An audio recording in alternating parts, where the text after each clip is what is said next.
Fuck what a nigga say, I feel like Dre. Man, the game is sick. Suckers wanna play and load my K until that bitch click. Big stick, hanging out the bottom of my 4-5. No lie, if I whip it out, somebody gon' die. Only time you hard is on the gram when you go live. Flexing with a tube but never blam, I'ma blow mine. Won't show mine until it's go time. Nah, you can't hold mine. Yeah, I got the whole mine, I'm on the goal line. And I'm going for 6, watch me up the scope. Caught him at the stove, he was with his hoe. Had to let him know, that's your ass, you don't get it past. You reap what you sow. Why you speaking low? Speak up, boy, you been a hoe. Boy, you been a bitch, get off dick, tryna steal my drip. Look up in the air, you see me, I'm fly as bird shit. Never on no nerd shit, why you on that lame shit? You don't want no smoke, you get smoke with who you hang with. You know what I'm saying?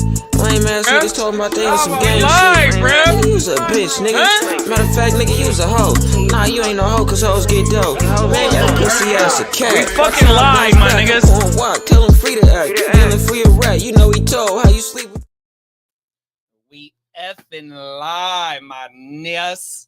What's going on, y'all? Heart to Start podcast, man. I'm your boy, Heart to Start JD, aka the Guchinni. This is the Orange Juice and a Blunt for Breakfast morning show, man. Top of the morning. Hope your morning starting off beautiful. Time to kick the weekend off. You know, we here to go ahead and help you start your weekend off. Hopefully, we give you something to think about. Hopefully, we give you something to smile about it. Hopefully, we gonna make y'all laugh 100%. You know how we get down Saturday mornings, 100%. I'm gonna bring my motherfucking co-host. Oh, damn it.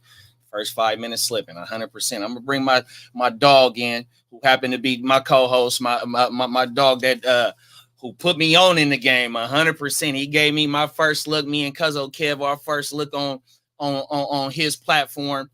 100%, man. We truly appreciate this brother, man. We call him, he one of our own. He's a Heart to Start representative for show, man. 100%, man. Let me bring on my motherfucking dog. There it go again, man. Slipping like it's in me, not on me, bro. 100%. Here go my dog, man. The one and only Bogard Scott Free, man. Hey, man. Pleasure to be here as usual. You know what I'm saying? Heart to Start bogey around these parts. You feel me? Top of the good morning to all the good people out there. You know what I mean? You got two of the best morning people in the game. I'll tell you that much. Because you know what I mean. Some people ain't quite the morning people, but we is though. Let's go. Oh, my bubble boy. Hey, for sure. Like Pac said, I'm up before the sun rises. Supposed to hit the block. Little bad mother with a pocket full of rocks. Learn to throw them things. I little get my skinny little ass kick. Oh, my mama. Hey. For the first. Hey, that's the one that. Oh, my mama. Facts. That's that straight balling. Oh, then living for the money. Oh, my mama. Oh, my mama. That's the joint. Oh, man. Straight balling is the one. Oh, my mama. Damn, I haven't heard that joint in hell long. Me neither, bro. I ain't even gonna lie, bro. That's that thug life. What you said about being up in the morning, bro? It man, everything. Yeah. Oh, facts. Oh, everything. How your morning start now, big bro? Man, it's I'm actually just I'm a week into having this kind of cough, like little sludge congestion. So it has been shitty with the heat, and so I'm hopefully it goes away before this next heat wave really come through this weekend. You feel me? Like 100%. It's a different beast being under the weather when it's hot weather. Especially when we about to get this heat wave coming again. Man, bro, it's really, hey, that is not the time to be sick, bro. Oh, everything. For real though, I'm trying to be outside. Actually, I ain't trying to be outside in that heat. Hell, that nigga not till about 8 o'clock. Oh, everything. I'm lying. I'm inside in the AC. Fuck that. Oh, my mama. Hey, Tino, what was your favorite cartoon growing up, bro? Mine was Ninja Turtles.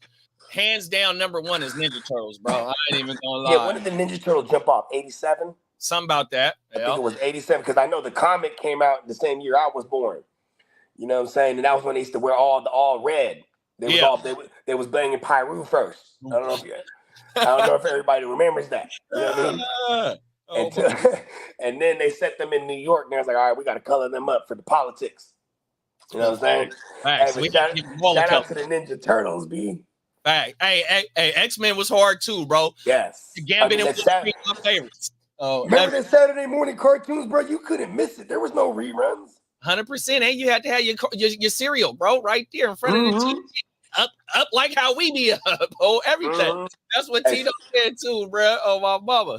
I'm here like Saturday morning cartoons. Oh, my mama. Hey, that's playing right there. Shout out to Digimon. That's right, Emil. Oh, everything. Oh, shit. Yo, what up, Emil? That Digimon is throwback.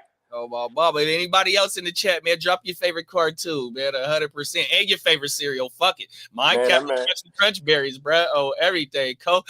The 3 C's, Captain Crunch, Crunch Berry. Oh, 4 C's and cartoons. Oh, yeah, brother. Man, even the you can throw the Cocoa Puffs in there. Yeah. You know what I mean? Cocoa Pebbles. You know what I'm saying? That's when you're done with the cereal and now you got chocolate milk. You know what I mean? You got the chocolate all of a sudden you got a Yoo-hoo. You know what I mean? Or the Cinnamon Toast Crunch. They milk was going crazy. There you go. Oh, all of a sudden we got an horchata. Right, facts. Oh, everything. You eat the Cinnamon Toast Crunch and then you top it off by having an horchata. Facts. Hey, you definitely had to go to school Monday talking about what happened on Saturday, bro. Oh, everything. Nigga didn't want to be left out. Oh, everything. And that was like with wrestling too, because wrestling, I don't know if it was Friday night at like midnight or Saturday. It was the Saturday. So it was the Superstars. So it's like, yeah, WWF Superstars. So if it was in the West Coast, you might have got it like at 8 o'clock at night. But if you're in the East Coast, actually, I think they only showed the East Coast time. So if you were in the West Coast, you might have to watch it at 11 or whatever we had it was. To watch it hella late, bro. Yeah, because it wasn't live. It was a house taping. You know what I mean? Facts. Yeah, but yeah, this shit go, man. Hey, one more thing on the Fox, bro. The Fox Saturday morning. When you look back, it's kind of crazy because this is before the politics of owning all these different things. Like they had WB joints, so you had Batman, Superman, the DC. You had fucking which is the DC stuff. You had Animaniacs, and you had the Tiny Toons. These are like early 90s. Yeah, I remember the Tiny Toons. Yeah, and Steven Spielberg, he directed them joints. Yep, he's showing it because he was executive producer, so he was one of them things. Oh, and then they had X-Men and Spider-Man and all. And they were all on Fox, and it's kind of crazy because you couldn't get away with shit like that now because all the royalties to characters and you know what I mean. Facts. Like that's why we're barely going to see X-Men and Marvel pretty soon. I mean, it's such a big deal that they're putting Deadpool and Wolverine, which is the X-Men universe. They're putting them in the Marvel canon now. You know, and they're putting them as part of the main storyline. So that means that the X-Men exists now. You know what I mean? Oh my mama. Hey, nephew in the comments, man. AJ, I ain't heard from AJ in a long time. Oh, what up, son? On Neff. 100%. What's up, son? On everything. Man, how you been, son? You know you got it, man. 100%, bro. Yeah, man. AJ's he's one of the baddest motherfuckers in fantasy too, bro. 100%, bro. Them is facts. Hey, when you say the Marvel canon and they exist, what can you tell me? Canon means like, okay, for example, like the JD story, right? If you go to the Guccini story and then you told the story, right? Then say Hollywood picked it up and it was like, okay, I'm going to add this to it, right? Whatever he had added is not part of canon because that's, so they would say in the JD story, this didn't exist. So until Disney was able to acquire Fox and all the fucking because Fox owned Marvel. I mean, the X-Men characters and all that. I didn't know that. Now they could incorporate them into the canon, which is the main storyline. Otherwise, they'd be like, oh, it exists outside of the shit. So now you could have all these characters and they exist in the same universe. But the cheat code is now it's all multiverse shit. So you're able to pull. So you're like, we're gonna pull them from the Fox universe. You know what I mean? And bring them into what they call the main MCU, the Marvel Cinematic Universe. You know what I mean? So I got a question. So Fox only owned the X-Men of Marvel, but all the other Marvel characters were Disney.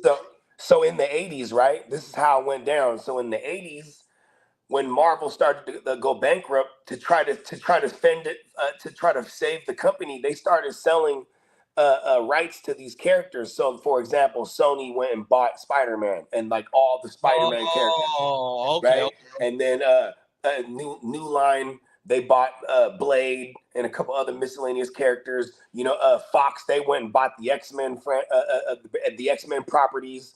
And then like you're only contracted, but you're contracted for so long. So with Spider-Man and X-Men, them companies kept renewing the contracts. Like, fuck that, we're holding on to these properties. Because and then like so Marvel, they didn't know when they started. So they came out with the X-Men movie, right? That was probably the second Marvel movie because the first unofficial one was Blade. You know what I mean? Is that, you talking about who I just said his name? Wesley Snipes Blade? Yeah. So that's a fucking Marvel character? Yeah, man. And I so didn't know that. New Line Cinema, because they licensed. So if you watch Blade, when you watch the credits roll in the end, you'll see the little Marvel logo, like at the very end. Seen Blade before, bro. Yeah, and like so, and then because of Blade and its success, they're like, oh, we might have something here with Marvel movies. Yeah. So then, and Kevin Feige, he's the guy who like runs all the Marvel MCU universe. He's what made it is what it is now. He worked on that X-Men movie, that first Fox X-Men movie, and then after he kind of seen what they did wrong, and then he went and looked when Marvel hired him like to be like the face of the next wave. He said, okay, who do we got? They're like, hey, we got the Avengers. You know, even at the time, Hulk, I think, was still owned by like Sony or Fox or one of them. So they were like, okay, what do we got that's all ours right now? They're like Iron Man. They're like, all right, that's where we start. You know what I mean? And then and like, you know, what's crazy is that nobody wanted to really do this movie. Get the fuck out. I mean? But Robert Downey, who was like, he needed a jump kick for his, because remember, he was on a downward turn right before. Yeah, he was on a downward spiral. He had he was partying with Charlie Sheen, doing all the drugs and fucking hookers. And, you know what I mean? He was all bad for him. Charlie Sheen, right? Yeah, this was before everyone knew Charlie Sheen was that crazy. You know what I mean? He was he was a Hollywood playboy.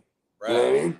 But you would hear all the stories of him beating hookers up and smoking crack, and you know what I mean? Man, what was his bride's names? Was they the Angels?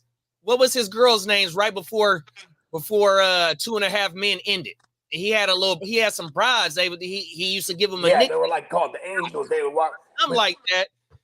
Oh, they were like they were just, I guess those are like his favorite escort girls that ended up becoming basically like his girlfriends. You know what I mean? On my mama. And I remember when he came out and finally told the world that he's infected. You know what I'm saying? Right.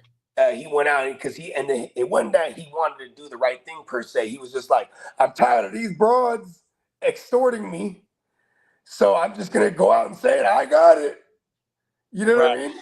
Because now that it's out there, they couldn't fucking blackmail him, because they were like, we're finna tell all of Hollywood, if you don't pay us X amount. Remember, he was getting like $1 million a show before they canned him. Yeah, no, man, 2.5 Men was the shit, bro. Oh, my mama. Yeah. Hot dog down the hallway. Oh, my mama. Hey, who's the thick ass neighbor Jewish chick? She was hot to me though. I forgot. Ruth. I think her name was Ruth. Yeah. She had a big ass rack. Oh, my mama. mama. She would always like break into his house. He would always just show up and she was there.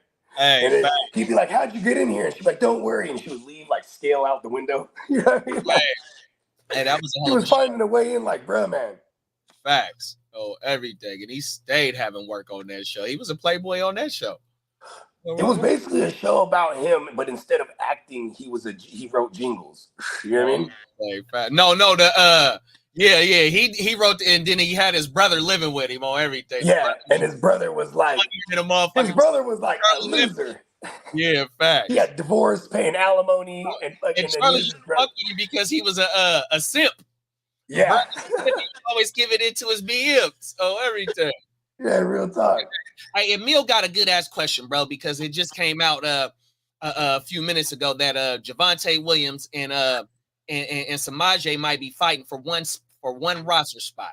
Mm-hmm. Emil said, "Give me your thoughts on Javonte and Emil." I think they're going to try. Big bro.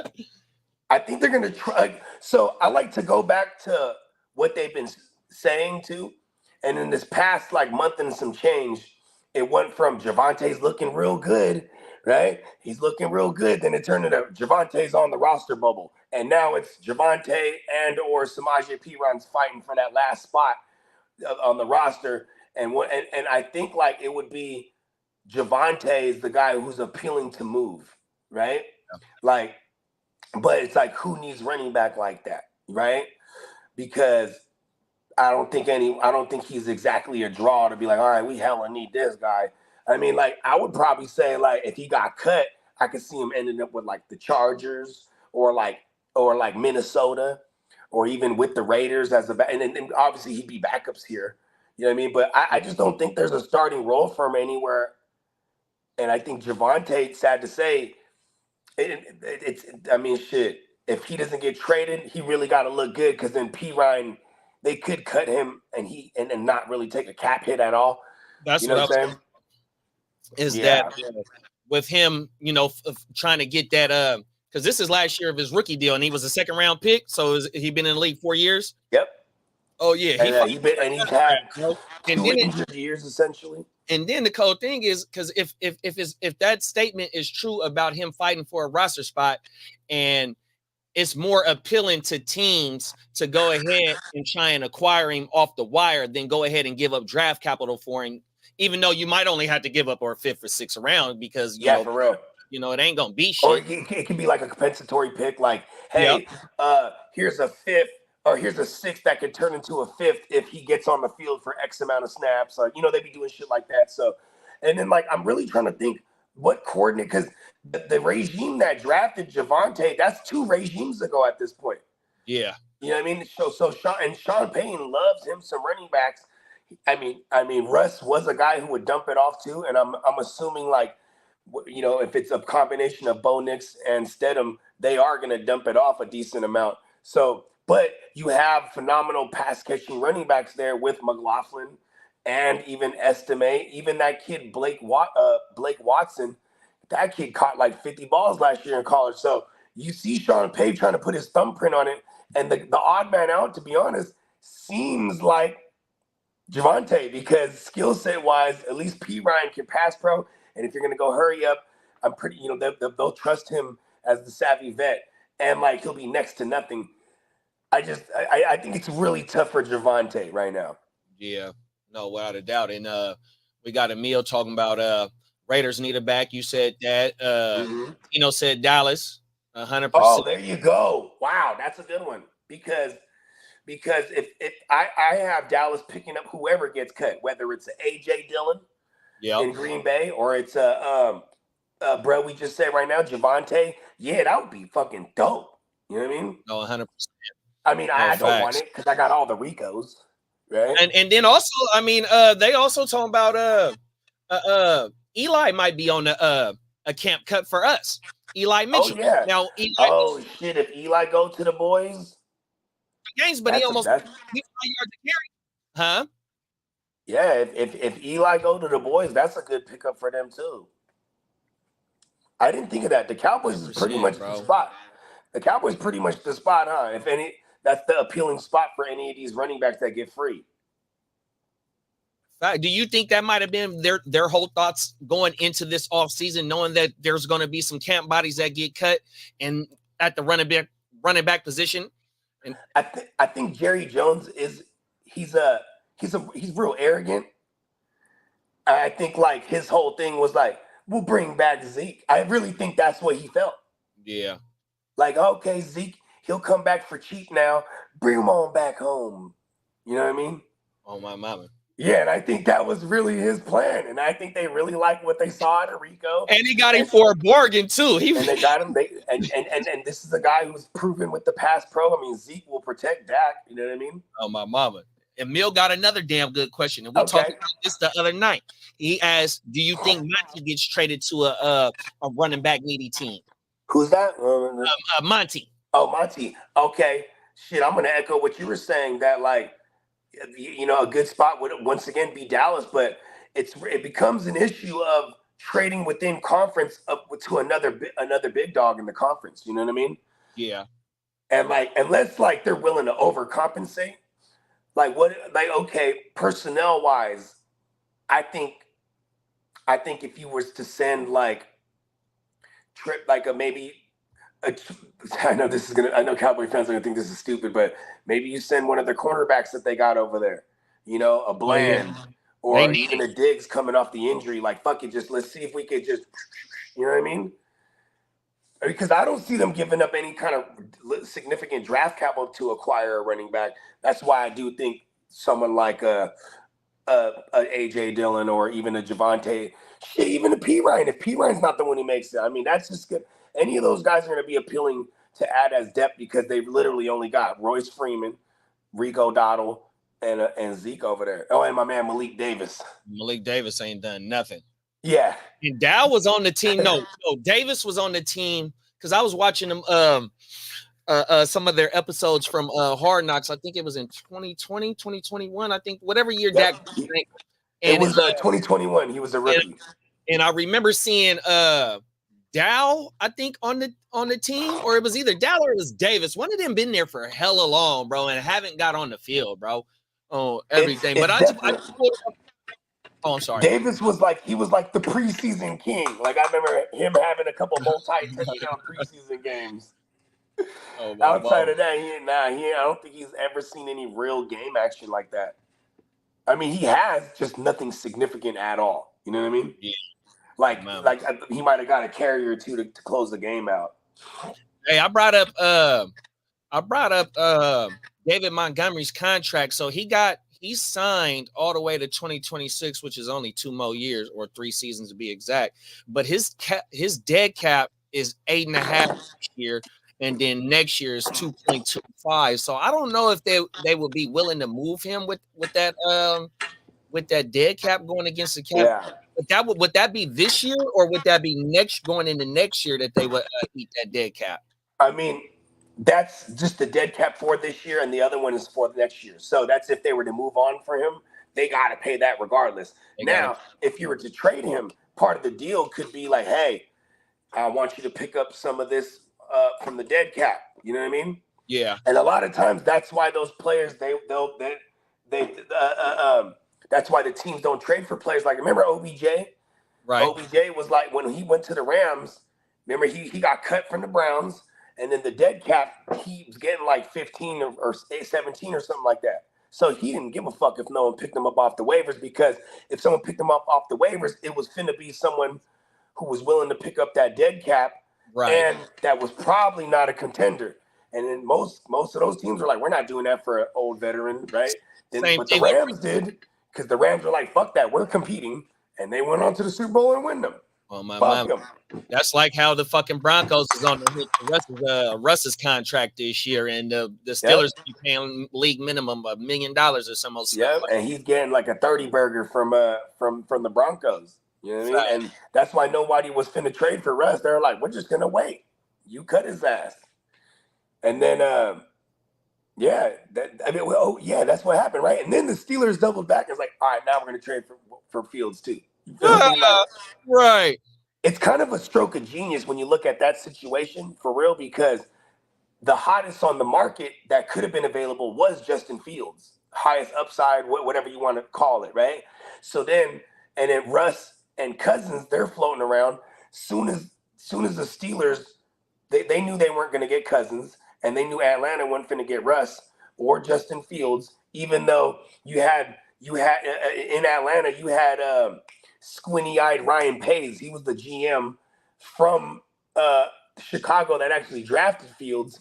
He was over there in Atlanta, so I'm like, oh, they might actually trade for Fields. They bring in Cousins. Now it destroyed the market for Fields, because now all of a sudden all these spots are filled. So the Steelers go, you know what? We'll take them for cheap now.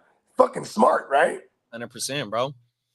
100%. That's just the prospect of that he might be a guy. Let's go get him for cheap. And it was one of them compensatory picks, like I said, that can morph into something higher if he, fulfills XYZ. You know what I mean? And that's like the thing what Lee said, though. Even though, or what he sent to the group chat this morning about cut candidates, and it had Russ on there. It's hard to gauge that. And we talked about camp battles, and that was the other day that we talked about AOC and the Minshew and then we talked about the Pittsburgh situation. Yeah, Russ and Fields. So it's hella hard to gauge right now. Well, this is the fun time of year though, where like it's gonna be, there's a lot of speculation, and like even that particular article that Lee sent us, that was from like experts' opinion, right? So that wasn't even from nobody in their camp.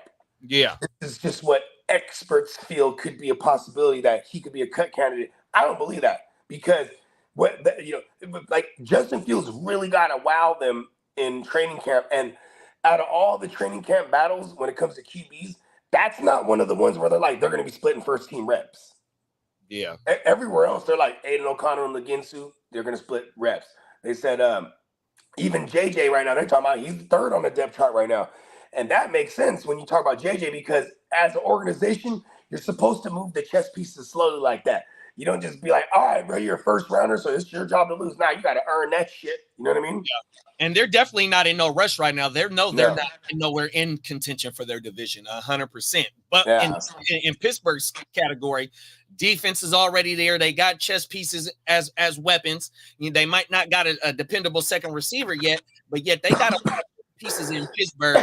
You do want to kind of continue that streak of being a non-losing franchise and maybe try and compete for your division. You might go with the OG, but like how you said about Justin Fields having to wow them, I don't think it'd be too hard for him to wow them. The only thing is he just got to be consistent in his passing because everything else that he has, don't nobody else in the NFL except for Lamar Jackson brings to the table. He brings to the table, you know what I mean? So he's going to have to be he should have been working after the season ended in order to, you know what I mean? Because he already knew what was going on, the writing on the wall. And Justin Fields, Russell Wilson, he hella funny because like in one of them interviews there, he was like, yeah, Justin Fields, he's awesome, man. He's so good. He's great, We really want to use him and utilize him every way we can. He's a weapon for us. It's like, hey, look at Russ already trying to back up. You know what I mean? He tried to do back up. You know what I mean? Everything. Facts. He's like, let it be known. Oh, my mama. Facts. Well, shit, bro. You feel like kicking off the first one? Let's go. Let's do it. Bro, let's talk about the most viral thing that happened in the last week, bro. This, the former president and the failed attempt on his unalive. Fight. Let me get my shoes. Fight. It was the left ear. Let me get my shoes. Let me get my shoes, bud. Hey, go get my loafers. No, he got the golden Trump ones. They look like a boxing shoe. Oh, yeah, that's right. He was wearing some sneakers. Huh? Was he wearing them Trump sneakers? Wearing them that day. I don't think so. Hey, somebody photoshopped it in there for sure though. They was like, look, they got him with the hammer in the waist. Somebody photoshopped him. Did you see what 50 did? 50 put him on the cover of Get Rich or Die Trying. Hey, listen, I want to remind everyone, before Trump became Republican, he was a lifelong Democrat. And before he became Republican, all the rappers loved him, bro. Bro, all the rappers loved him. Look, he just freed Lil Wayne. He freed Kodak. He freed some other motherfuckers, bro, before he left office. Especially New York rappers, though. Because he was a self-made dude. I mean, yeah, he had his daddy's money initially, but remember, he done lost it all and then had to rebuild and make his own fortune, some shit like that. But then, and I listen, man, call me crazy, but I feel like he's a businessman, so he knows how to play markets. And he was like, you know what really goes on in America? Racism. And he just latched onto that. And he is an old white dude, so I'm pretty sure a lot of that isn't far from the truth. But because that was his whole campaign, basically, and he got all them folks to come out and vote. You know what I mean? And it was kind of a stark contrast from 8 years prior to that with Obama, where when Obama had all the minorities come out and vote that never even thought about voting. He was like, you know what, I'm gonna vote for Obama. I was one of them. I think that was my first time voting when it was for Obama in 08. I mean, was that 08? No, that was Yep. Was it 08? Yep.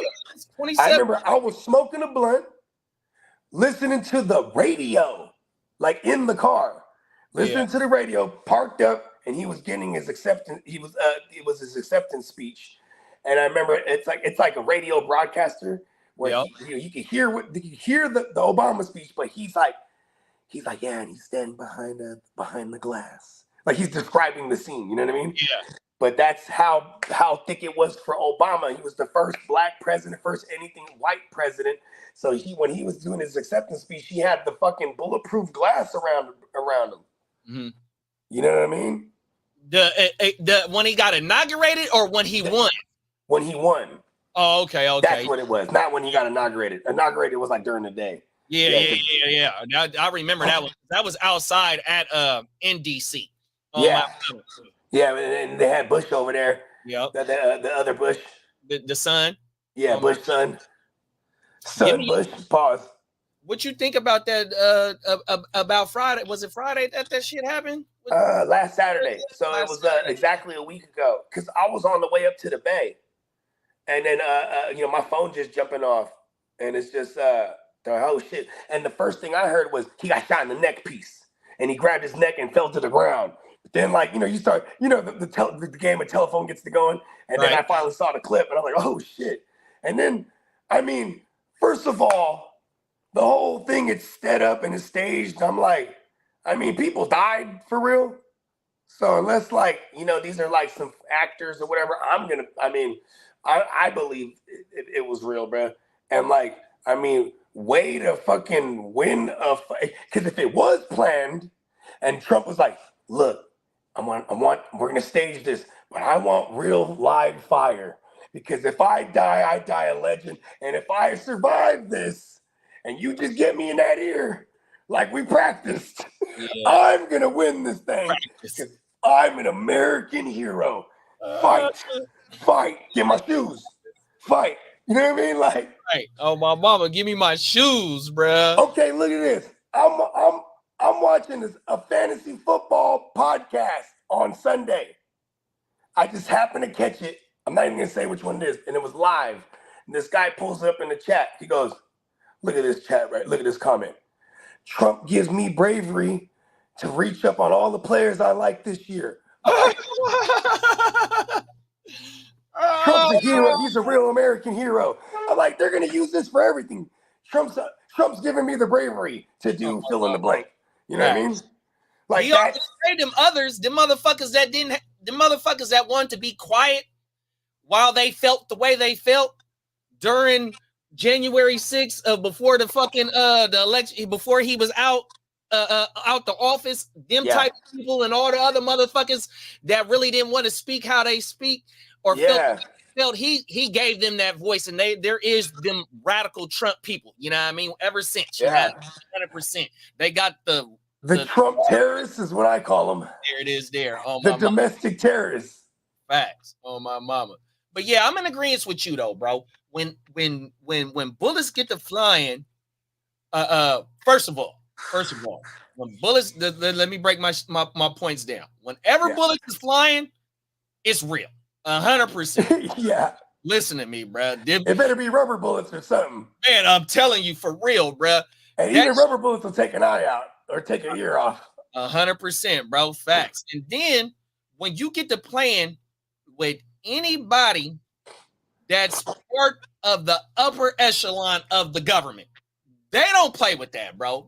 Whether it be, say if you want to say the other party might have set something up, say Lil Brett was working by himself and he just didn't mess with Trump, or maybe it was, I don't know what it is. I went down the rabbit hole a little bit.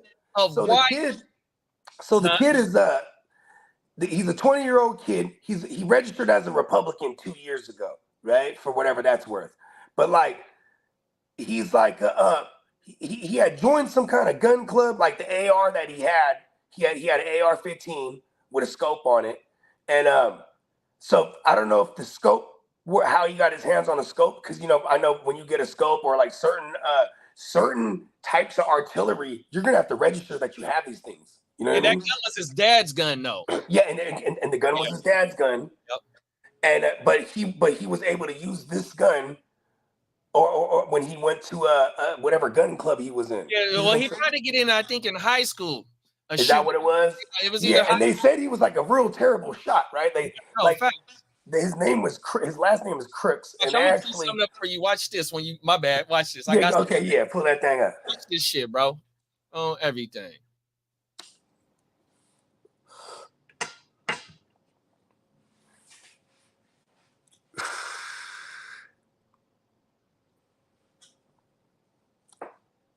130 yards.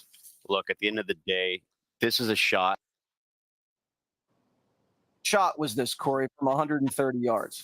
Look, at the end of the day, this is a shot that your training boot camp soldier is requested to make within their 9-week period. This is one of the easiest shots to train all the way out to the 500.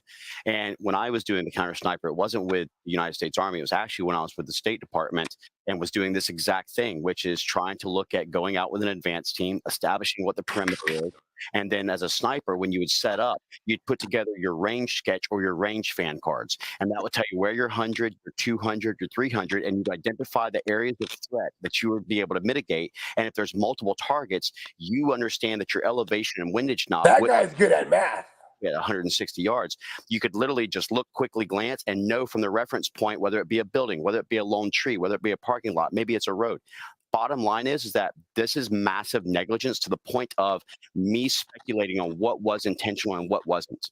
Wow. When you're doing a site survey and you're seeing this rooftop. Remember in Dumb and Dumber when he's like, Harry, you're alive.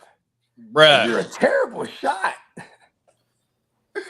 Yeah, bro. Hey, they called it a crook's shot. That's what his classmates called it in that little gun club he was in or whatever it was, because they said like his shot was so off the mark that they deemed it like a crook shot. Bro, like that was like the nickname because he was such a bad shot. So look, so they got to Lil Brad. That's all that was. So you want, and so they got a little deeper conspiracy on Lil Brad because you know who the banking people is, BlackRock. Yep. Brad's in the bank. bank. He was in the BlackRock commercial. Oh my mama. He was in that commercial. Yeah, I went down the rabbit hole. Come on. Right. So look, so whether it was somebody got to him or he acted alone, to me, like how bro was just saying on what we just watched, man, that shit real, bro. Yeah, for real. So then also you got the doctor who happened to be next to the innocent victim. He tried to save him. He talking about it was and first of all, may Brad rest in peace 100%. Yeah. But he got blood all over his shirt. He talking about he seen the brain all type of shit, bro. And then it also showed from behind Trump how when he turned, when he got hit, and then he turned, and how the other one missed him. And then it got the recreation on how the trajectory of the bullet, if Trump didn't turn, on how would it enter and exit, bro. 100%. And I'm like, oh shit. Yeah, it would have took his. Hey, you would have just seen like an orange poof, bro. Because all the hair and blood would have went everywhere. And then another thing is like though, bro, and like I would shout out to Slim too. I hope you watching Slim 100%. Yeah, big up to Slim, man. 100%. Slim. Brooklyn stand up. Brooklyn stand up 100%. He called me right after it happened. And one of the first things I said to him, I said, bro, somebody getting fired. You know what I mean? Because they made a player to look bad.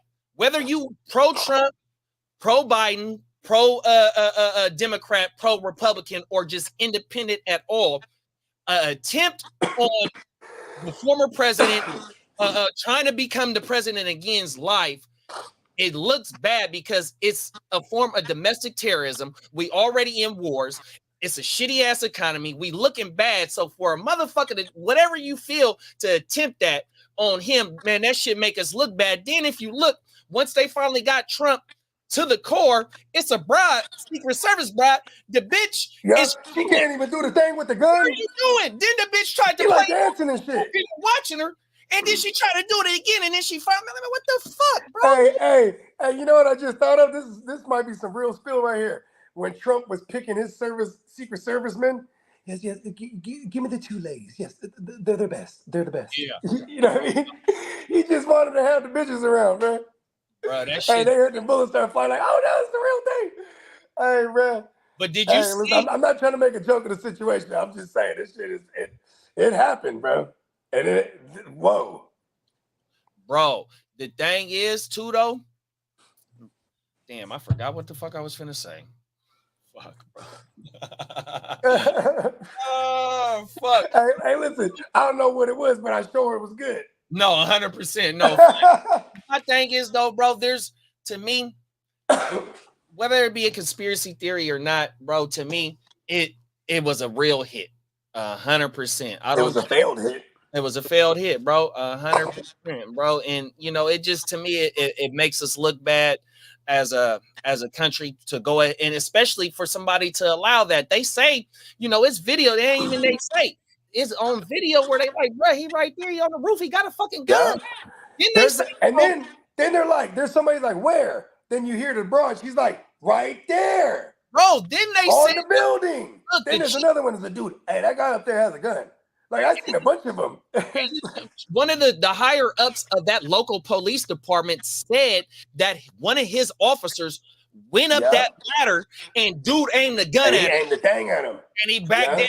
Why you ain't calling in? For real though. And you know that body cam's finna be seen too eventually. And you could see the ladder. Like he wasn't hiding the ladder. That was gonna be part of his escape route. He was. That's the thing. Is this guy didn't just plan to shoot. He was gonna try to shoot and get away. You know what I mean? 100%. Then they said there might have been explosives in this motherfucking car. Hey, he was going all out, huh? Yeah, that dude, man. But see, bruh is 20 years old. Really don't got no social media shit. You know, all the videos about him that's coming out is from his classmates and shit like that. You know what I mean? So, you know, how old was he when he did that BlackRock commercial? It was in high school. It was so what it was. So if there's a conspiracy to follow, that means they've been vetting this kid since then, probably. Well, and so that's where the mental could come in. But also, the commercial was about is that it was a teacher in there, and what he was doing was he was promoting BlackRock's retirement fund and showing that, you know, BlackRock, how they can help you once you get to retirement stage, that you ain't got to worry about working no more. You know what I mean? But BlackRock is, you know, the upper echelon of the so-called the Rothschilds. You got all the banker motherfuckers, and part of that bullshit. 100%, bro. Yeah. So yeah, man, it's more shit that got. I ain't gonna hold you. I want to say more, but I'm very afraid. Yeah, 100%, bro.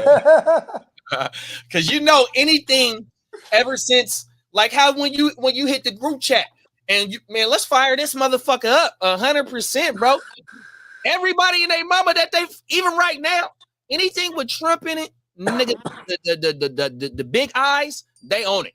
Yeah, because it ain't no telling what's going on, bro. For real though, they gotta scour everything because look, they already got caught slipping. 100%, bro. You feel me? So they're like, fuck that. We eyes on everything. Eyes on everything. You might got act works for them peoples, bro. Right.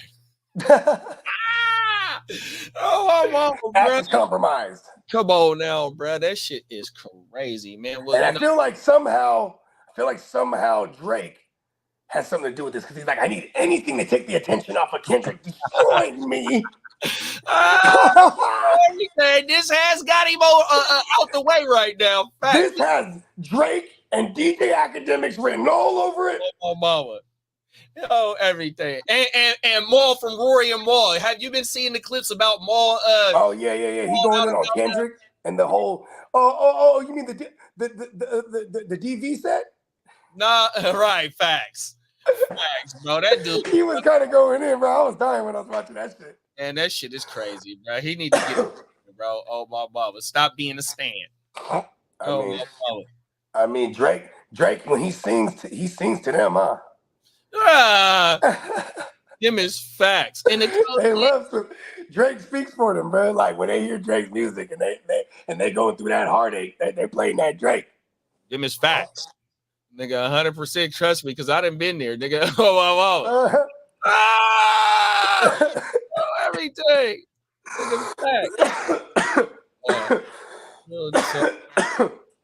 That's funny. Drake, you're gonna be all right. Yeah, you ain't got nothing. Wipe your tears away with your millions and your gold doubloons. 100%, bro. Oh, everything. Facts. You'll be all right. Start singing. And real quick, just while we're on the Drake, why I brought up Drake randomly, it's like if you're Drake, you know everybody been laughing at you already. This is not like he's like now everyone hates me. Like the ones that been loved you, they don't stop loving you. 100%. The ones that been hate you, that's just what's going on. It's just we got someone that fucking speaks for us one time. And for me, I'm just annoyed because it's like, you can't go around just see. My whole thing is, as an artist myself, I'll be hot as fuck if one day I start to heat up and then I hear a Drake song and it sounds just like me. I'm like, what the fuck? Because that's what he do. Oh, my mama. I figured out And what he it kind of does it well. He'll even do it better than the motherfuckers. Huh? He'll even do it better than the motherfuckers. Right. You'll have Drake talking about, I'm like, oh no. No, facts. That ain't me. He's stealing my ad lib now. I mean, you see Sauce Walker got out that nigga, man. Oh, word? I didn't see that. Oh, I fuck with Sauce though. You know, this when Sauce was first making his come up because he realized what Drake was doing, bro. He got at him tough on everything. But I was just watching a clip though on Academics podcast. They the Sauce Walker is making his rounds through the whole podcast scene right now. Yeah, he's dropping, right? On my mouth. So he was at academic shit in the studio and whatnot, and Act brought it, or somehow they got on the topic of how him and Drake got into it. And he gave Drake his props though, you know, because Sauce is a bull, 100%. Yeah. He pushed up on him and whatnot. And he was like, Drake ain't back down, but you know, finally they were able to see eye to eye, or maybe just come to some type of understanding. I'm gonna send that shit. Did Jay Prince come in? Right, 100%. And anytime Drake get it, save that, because we're gonna talk about that. What you just said too. That was a damn good. Hey, my nigga. Hey, that's a good segue, right? That's a damn good segue. I'm gonna put myself on mute and pull up the next clip. Let's go.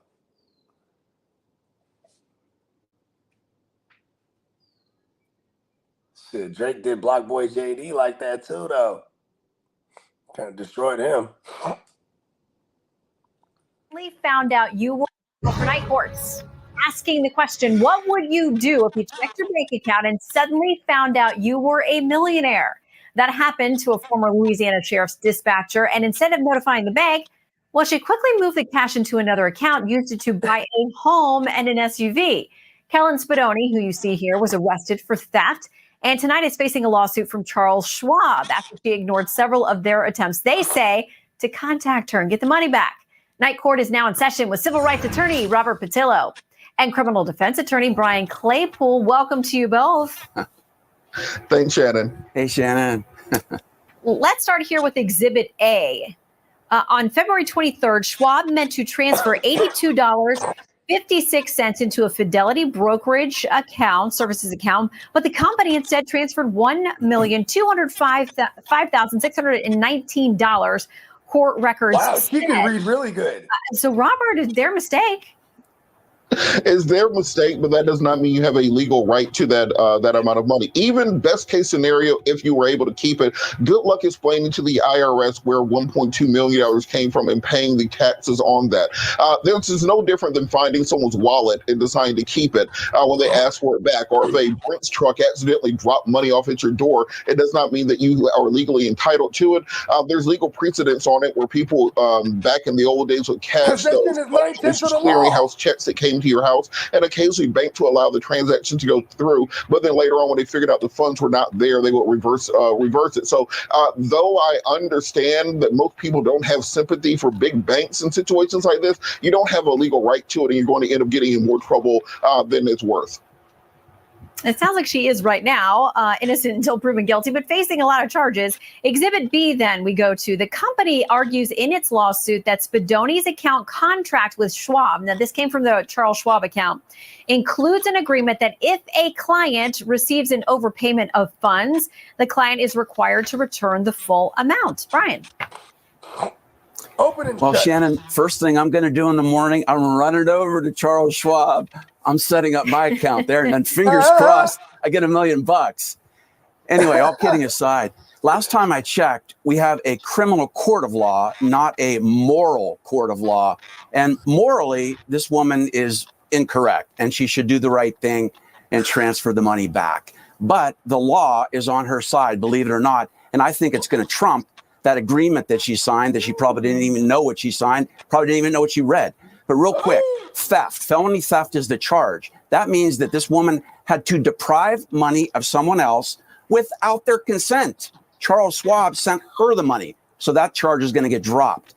The last charge against her is bank wire fraud. Again, she has to show an intent to deprive Charles Schwab of money.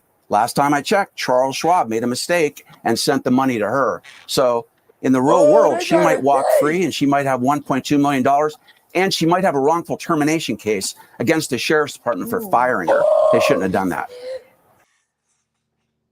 Hey, man, she been praying and praying, huh? She just been praying and praying. Hey, hire bruh put him on a retainer right now. For real, though. Hey, use some of that money while you got it to pay the lawyer even. It's like, oh, my mama, bruh. He's in Louisiana. She could get her a $400,000 house cash, sitting on a mansion with some acres. All she bought was an SUV, so she still might got 500 tuck, 400 tuck. Man, fuck that. We finna fight this shit all the way to the end, bruh. 100%. I mean, I'm sure she got a retirement plan because it was the sheriff's office. So even that, she could probably even just use that and cash that as a retainer because they won't tax that when you use stuff like that, right? Yeah. And like, yeah, that lawyer, look at the way he laughed. He's like, oh, shit, they got a case here. You know what I mean? Oh, my mama. You know what's funny? It goes back to Breaking Bad when they first introduced the character of Saul. You ever fuck with Breaking Bad? Oh, so yeah, that's shit. Right? Remember when they introduced Saul, they're like, we don't need a criminal lawyer. We need a criminal lawyer. You know what I mean? Facts. I do want to say one thing. If I looked in my account, it would have been too good to be too good to be true type shit because, you know what I mean? I don't even be praying for the money like that. If it just showed up like that, oh shit, what did I do? I'd be scared of it. Yeah, facts. Like, you know what I mean? I probably wouldn't report it though. I probably just leave it and just hope it stays there. And then be like, ooh, you know what I mean? Then I get them, right? I think that's exactly what I do. But here's the thing: as a youth, or as Joe Pesci would say, as a youth, I took a lot of shit that wasn't mine, and then as an adolescent, I felt like every time somebody would book me for something or skim me for something, I felt like that was all the life I had before of taking shit from people and taking things that wasn't mine. So I developed a saying, hey, if it ain't mine, it ain't mine, bro. Like that's why when you get homies together and there's money going on and shit, and people start tripping off money, I'm like, hey, listen, bro, that's yours, that ain't mine. Yeah. You know what I mean? I don't never count nobody else's pockets, but this is something I developed over time. Like so that's how I view it. Like if they end up taking this money from her eventually, and then taking the house and making her sell the house and making them to recoup all the money. If that ends up happening, hey, it wasn't yours. But I'm rooting for her though. You know what I mean? 100%. But I'm rooting for her. To me, the thing is though, like on the first argument with the other lawyer or whatever bruh was, I forgot what bruh title was. Please forgive me. My main thing out of his argument was just the tax purposes. How are you going to be able to claim this on your quickly? Somebody give me Louisiana tax. Put it in the chat. And Tino said he would have went straight to his tax lady and claimed it early, paid the taxes, and then would have been like, okay, it is what it is, 100%.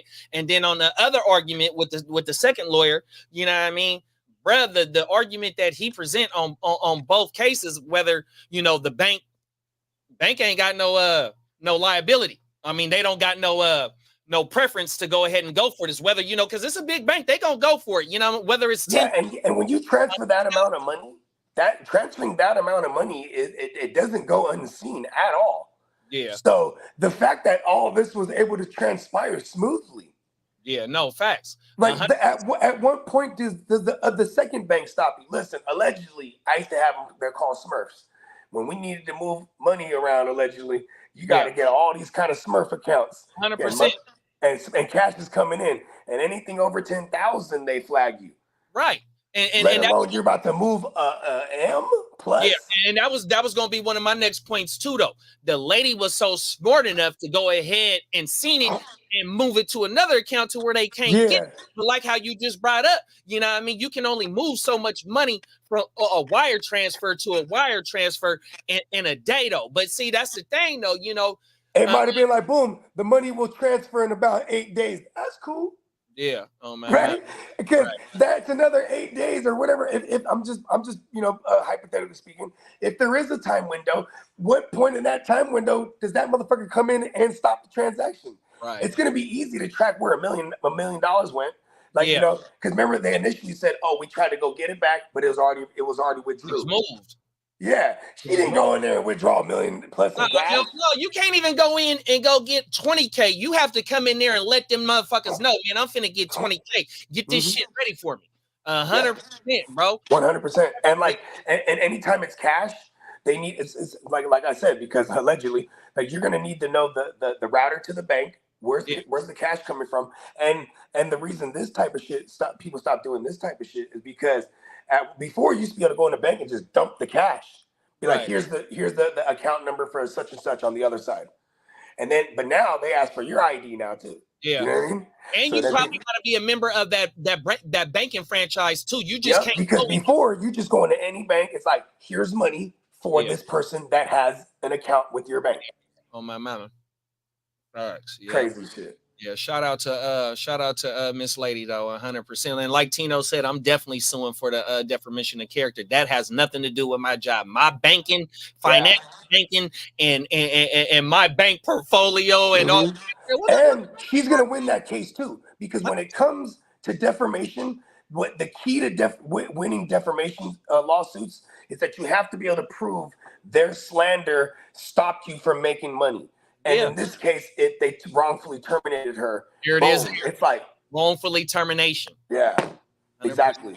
Facts. But see, what I'm saying though, that's something that she'll be able. This is lawsuits now. This is the sheriff, the county. She's gonna get some bread up out of them. No, 100%. She'll get all the time that she's been off. She'll get they're gonna settle. She'll get all her vacation. She'll get all her vacation. She'll get all her sick time. All the hours that she accumulated, so all her checks, she'll get all that shit, bro. Because I seen firsthand somebody in my family for the job that I work for get wrongfully terminated and ran it quickly. 100%, bro. Yeah, because they're gonna try to settle it real fast. You're like, all right, what are we talking here? You know what I mean? You get to negotiating that thing. You feel me? Facts. You got anything going out on that one, Brody? If it ain't mine, it ain't mine, bro. That's all. You know what I mean? Like that's just how I live my life. Cause like everything has karma, and the moment I pick, but I will say if there's like a bag of money just in the street, I'm gonna pick it up. Yeah, no, 100%. And I'm just going to. I'm picking that shit up, bro. Like her though. I'm just gonna have to tell myself, well, maybe I'll share it with everyone. Yeah, oh my mama. No, like, and then with little mama too though, bro. I'm doing what she did in that situation though, bro. Even though it wasn't mine, like how you brought up the analogy of finding it on the ground or something, bro. You know what I mean? I'm taking that shit, bro. I ain't gonna lie, man, on everything. Yeah, she was smart. It, though. And see, that's the thing, though. You know, it's like somebody sending you the wrong cash app. If matter of fact, my cousin that's sitting right next to me, I hate to put his business out there like that, but you know, he's done a little time, right? And so when the nigga was locked up, nigga, I got scammed trying to send a nigga some commissary. Nigga, they hit me for $80, even though $80 ain't shit. Nigga, they not sending that motherfucking money back. And she's not running a scam. Nigga, she just happened to check her account, probably to see if some bills was paid or that direct deposit hit from her motherfucker. No, you hear that? You know what I mean? No, you know, that's how, you know what I mean, what I'm saying with just on my mama. This next video, I don't want to fuck on my mama. Let's see if I can find how to pull this next video up. This motherfucker do not want to play. I wonder if they turned the video off. Which one? Which topic was this one? Boy that did the dash with the baby in the car. Oh yeah. Okay. Yeah, I did read that one in the chat or in the thread. See, when I click on the video, it don't want to come up. I'm sliding through my history to see if I can pull this shit up real fast. Oh my mama. Fuck, bro. They might have took that thing down. I think they did. Let me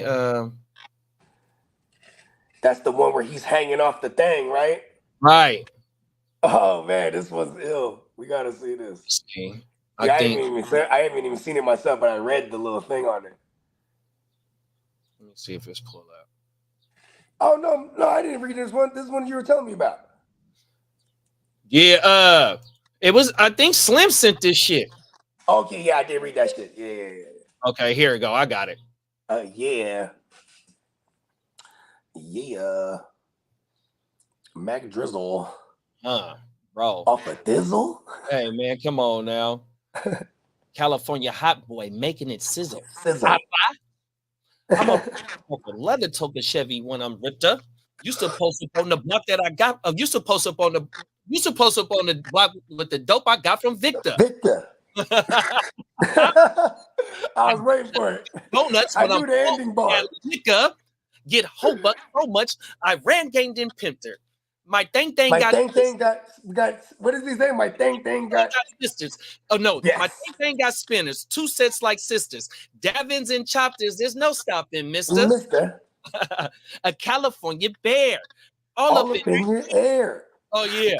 Bitch, I'm a player. Oh my mama, nigga. Hey, we were raised right. Come on now, talk about it, big brother. Look at us. man, big up to the Furley Ghost.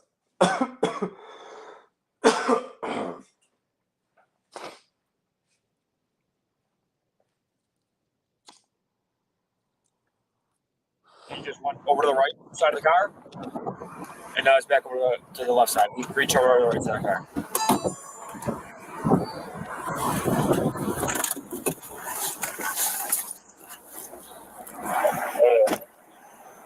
Hey, how's it going? How you doing, sir? I'm doing well. Can you just roll back windows down for me, man?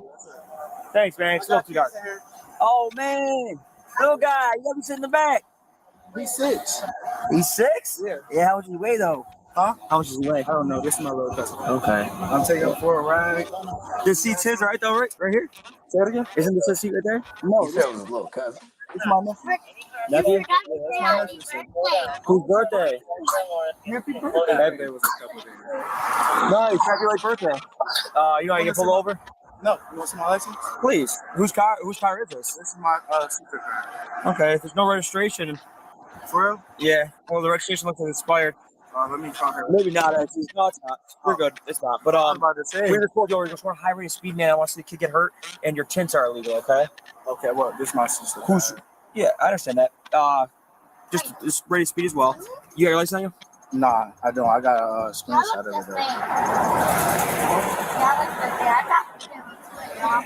it. You say y'all look the same. Look, this hair right here. I live in Georgia. Live in Georgia? Yeah. Nice. You okay, Vana? I'll call you right back. I hope she didn't just hear that. Here, you can look me up, bro. You mind if I go look at the computer? No problem. Oh, you can write it down. You can write it down. Okay. Do you have is it valid? Yes. You don't have a New York State one, right? No. I get put over all the time, sir. It's straight. By every district. I believe it's every district. I swear on my damn mom. Would you get pulled over in this car? Literally every day. Almost. I'm not gonna say literally every day. Why don't you get the tints off? It's her car. I don't live here, bro. My brother just died. Jalen Griffin that came up missing. Found 2020 the baby. Yeah, that's sad. That's my baby brother, bro. All right. There's nothing in the car we have to worry about? Yes, Huh? There's nothing in the car we have to worry about? No, sir. No weapons, no drugs? Sir.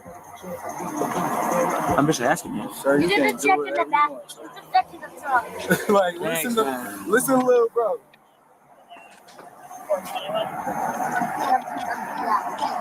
Listen, little bro. You got your pad on you? Can you say it again? Yes, sir. Yeah, bro. I swear to God, I get put over every day, bro. Literally. There you go. And it's me, bro. I'm Devon Roberts, bro. You lost a lot of weight. I don't look like me, bro. No. That's wild. But sir, you can, sir. I'm not trying to give y'all no trouble. Literally.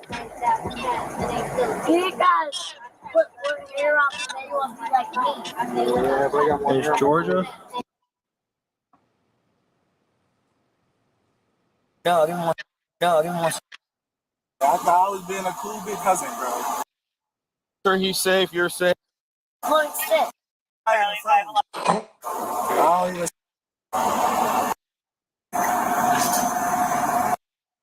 We have a party.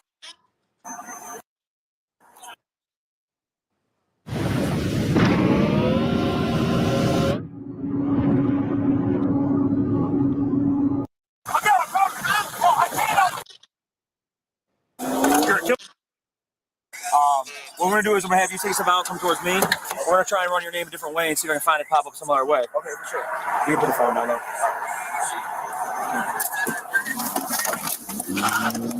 Here, kill me, bro. Kill me, bro. Kill me. Kill me, bro.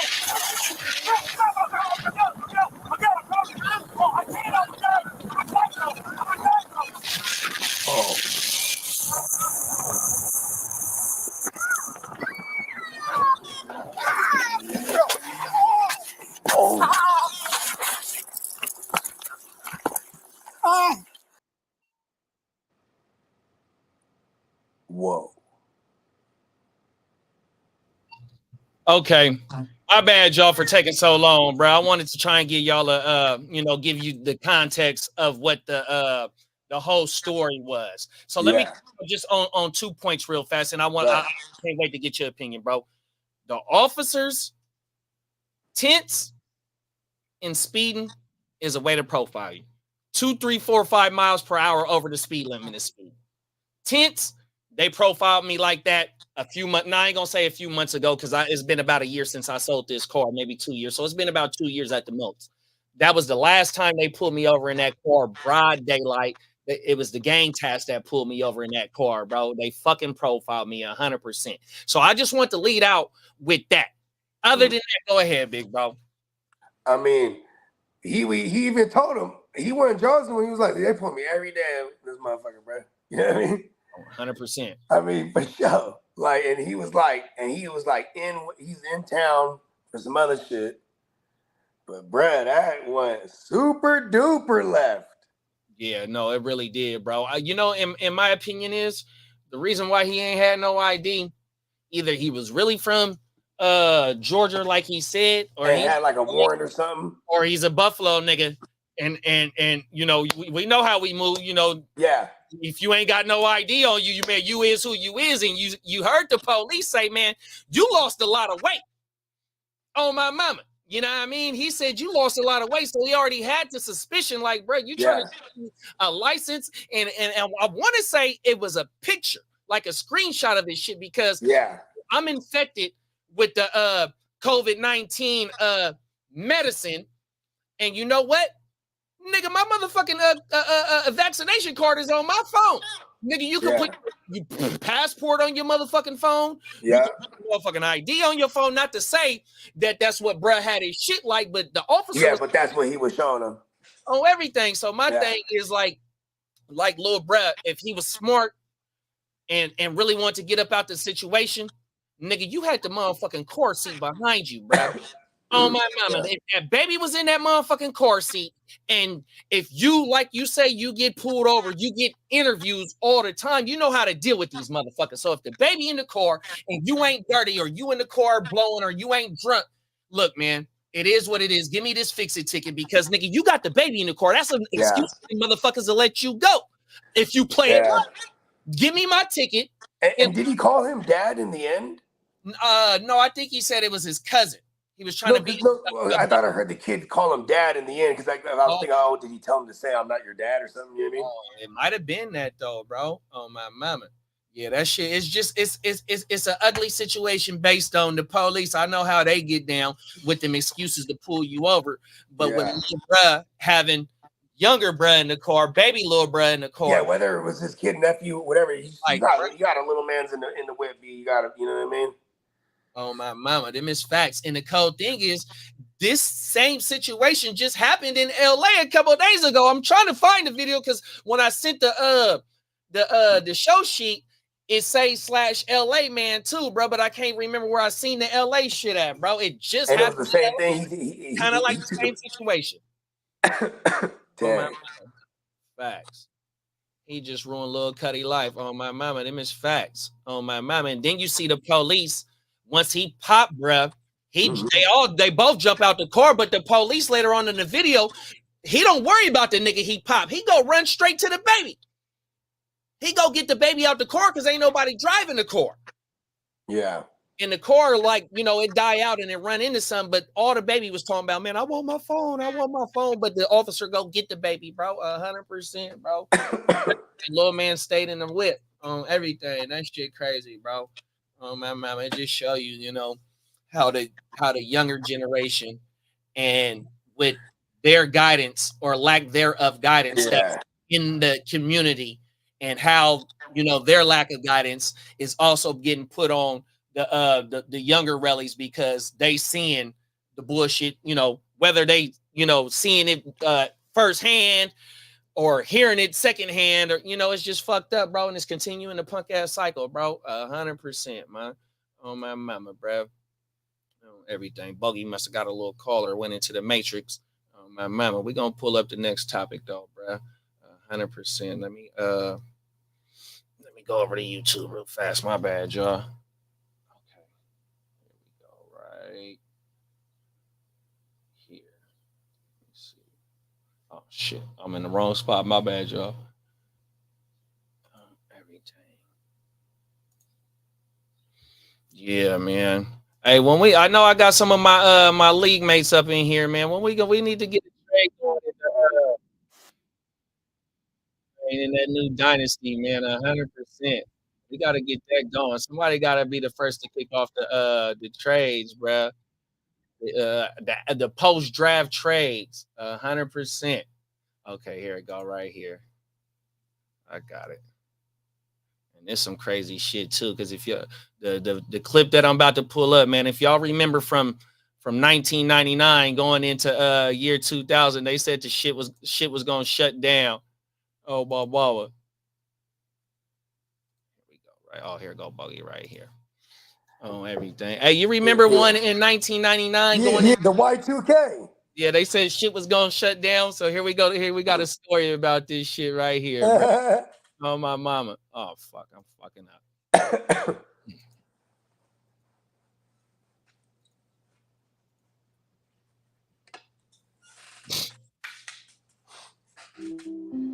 This is an NBC News special report. Here's Hoda Kotb. Good morning. Good to see you. You are coming on the air right now with breaking news. A massive global technical outage tied to CrowdStrike, which is a major cybersecurity provider, has knocked critical computer infrastructure offline all across the country and, in fact, all around the world. It's an issue with a software update. It's impacting lots and lots of Microsoft computer systems worldwide, from businesses to emergency services, 911, traffic lights, transit systems, and it's having a major impact on airlines as well. American, Delta, United, they're all keeping their flights grounded. You're looking at some live scenes from the airport. It is chaos again, 6 a.m. on the East Coast, and this is the scene now. They're having difficulty even printing any kind of boarding passes. This, of course, is a developing situation. The full scope of this problem remains to be seen. And Brian, as we get started right here in Studio 1A, we should point out computers at NBC News right here as we're getting on the air. We're trying to do some workarounds here to get on the air, but this is something that's affecting people worldwide. Yeah, and other newsrooms, our partners over at Sky News, having issues as well. I mean, this is impacting all different types of businesses. When you talk about airlines, you also talk about, just 911 services, in some cases reporting outages as well. And you're even hearing of anecdotes of banks in other countries experiencing that. We don't yet have reporting of banks in the United States being impacted by this, but this appears to be not just in the United States, worldwide, and across different types of industries. This definitely. That's some shit. Yeah, I didn't even hear about that one.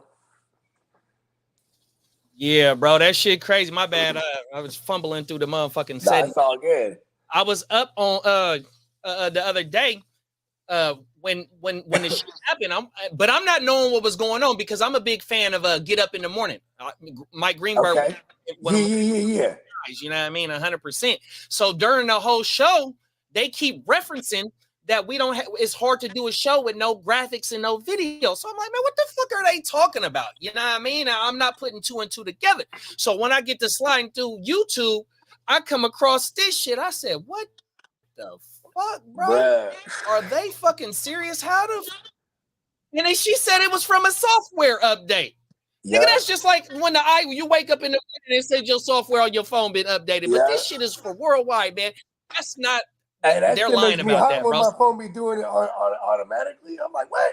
Why is it set to auto? Right. I'm like, I'll be having a 2 years ago update just because I'm anointed. You know what I'm saying? The boys, bro. You gotta watch out for the boys, bro. Pause.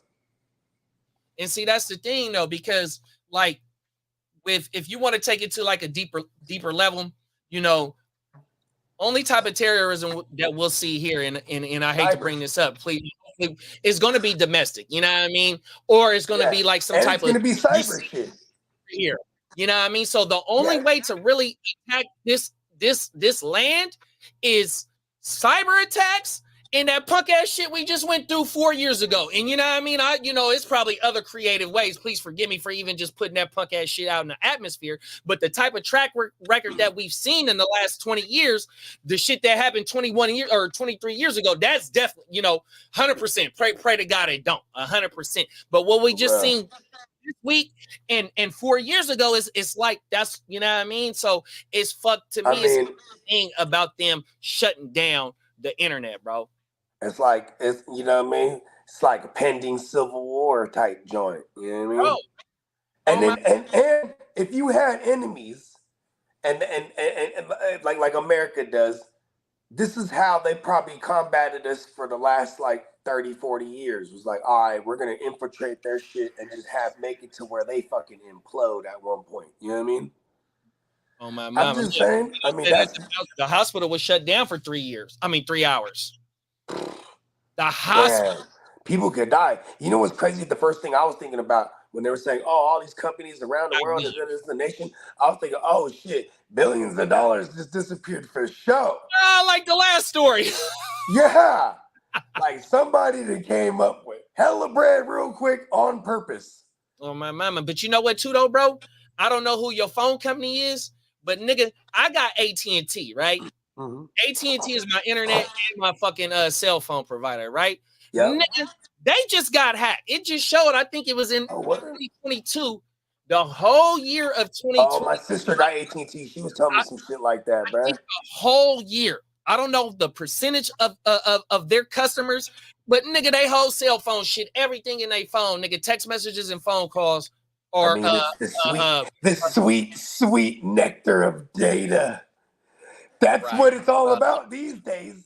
You can have money. That's money. Money's still money. That's why that shit that happened early this week ain't no motherfucking data, software. That's what sells these days, bro. Data. They want it all. They want to know what to advertise me. That's why they want TikTok out of here. Because of the data. The Chinese, please forgive me, I'm not trying to be racist or nothing like that, but the Chinese, they own TikTok or somebody, the Asians created. Please forgive me. I sound ignorant. I'm already. Listen. It's all right. It's all right. Listen. I'll say it. The Chinese created the fucking TikTok, bro. My kids have been on that shit since they was wee tykes. I didn't even know, even before it was called TikTok. It was called some other that's shit. like. Is that right? Yeah. Before it was like I didn't know that. And like artists, this how I came across this because, so this was my oldest, she was probably like maybe 5 at the time or 6. No, she definitely was 7. Yeah. She was 7 at the time. And she was like, they were doing them little dances and shit. You know what I mean? And then like, and it would be some slaps. And I'd be like, what is that? And she's like, oh, you don't know? And like, she'd say like Lil Uzi Vert or like, you know what I mean? I'm like, oh, word. Like this is how I was hearing new artists. Yeah. And it wasn't called TikTok. Then when everybody and their mama was on this shit, it changed to TikTok. Then a couple years later, it was the COVID happened, and then everybody and their mama was on TikTok. On that shit. That shit took off. Yeah. I mean, what's up, Bogey? What's up? Nelly Nail said, what's up? Oh, what up, Nelly Nail? You know what I'm saying? That's the big man. Shout out to Canada. You know what I mean? He out there by way of Hollywood these days. You know what I mean? Talk about it. Yeah. Hey man, he's the one that's in Paid in Full. Is that right? Yeah. You know when you know in that scene when he goes, I ain't eating. Oh he yeah. Said, what you mean you ain't eating, B? I ain't eating. On my you know mama. What I'm saying? And he turns around and shoots him in his ass, man. Yes, on my mama. It's the leg, he says. Yeah. I think. I forget what the argument, because he put the end to the argument, because people argue is the ass or the leg, the back leg. Mama. Yeah, put it in the chat, Melly. Actually, I can't remember which one it was. But that was him. That was him. He took the chain. He said, now you shining. Yeah, now you shining, B. Everything. That shit was funnier than a mother. Hey, you know what, too? I'm glad you brought that up, because, nigga, it's a viral clip right now of, I don't know if I seen it on World Star or YouTube, but the nigga Cameron got Best Actor at one of the, I don't know if it was the Source Awards, you know, because during that time, you know how the it's an old clip here for the movie on my mama, and it showed Jim Jones, Jewels, all the Dipset niggas when on they was young. My mama accepting the award, bro. That shit was federal as fuck. Oh, that's sick. Okay, I gotta see this. Yeah, Cam. I like it when you see like a resurgence, right? Because Cam never left, but he definitely got kind of blackballed in the industry for a little while there. Remember when he had to go? I got it in Ohio. Remember that his whole little independent run. It wasn't as big because he wasn't getting no major pushes because he went in on Jay and he went in on Fifth, and you know what I mean. So, nice to meet but to see him and Mace like do their thing now, and he's still barring it up and still making music. Like, I love that shit, bro. Well, shit, since you brought Mason Cam up, let's go ahead and kick off the next one then, bro. Let's go. I remember, nigga, that was segue buggy. I mean, come on, it's in the script. I'm gonna pull it up right there. For sure. That is funny though, because I do that shit on accident for real. You feel me? Get into this Kevin Mace clip right here. This is funny, y'all. He said numbers don't lie, haters do. Other haters say that he's boring and nobody wants to watch him. Sorry to tell you, it's just a select few of you haters. As you can see, there's proof that he has the #1 ratings in any fight on ESPN this year, the top 3 ratings since 2022. And to all of you haters who want to escalate that hate outside of the ring, I'm Shakur's manager and I handle all his business outside of the ring. In other words, Cam and Mace, I will fade all his shots and take all bets. Yeah, chill. I got this one. I got this one. I got this one. You gonna take all his fades and take all his shots, and you handle everything out the ring. All right. So then we talking to you then, all right?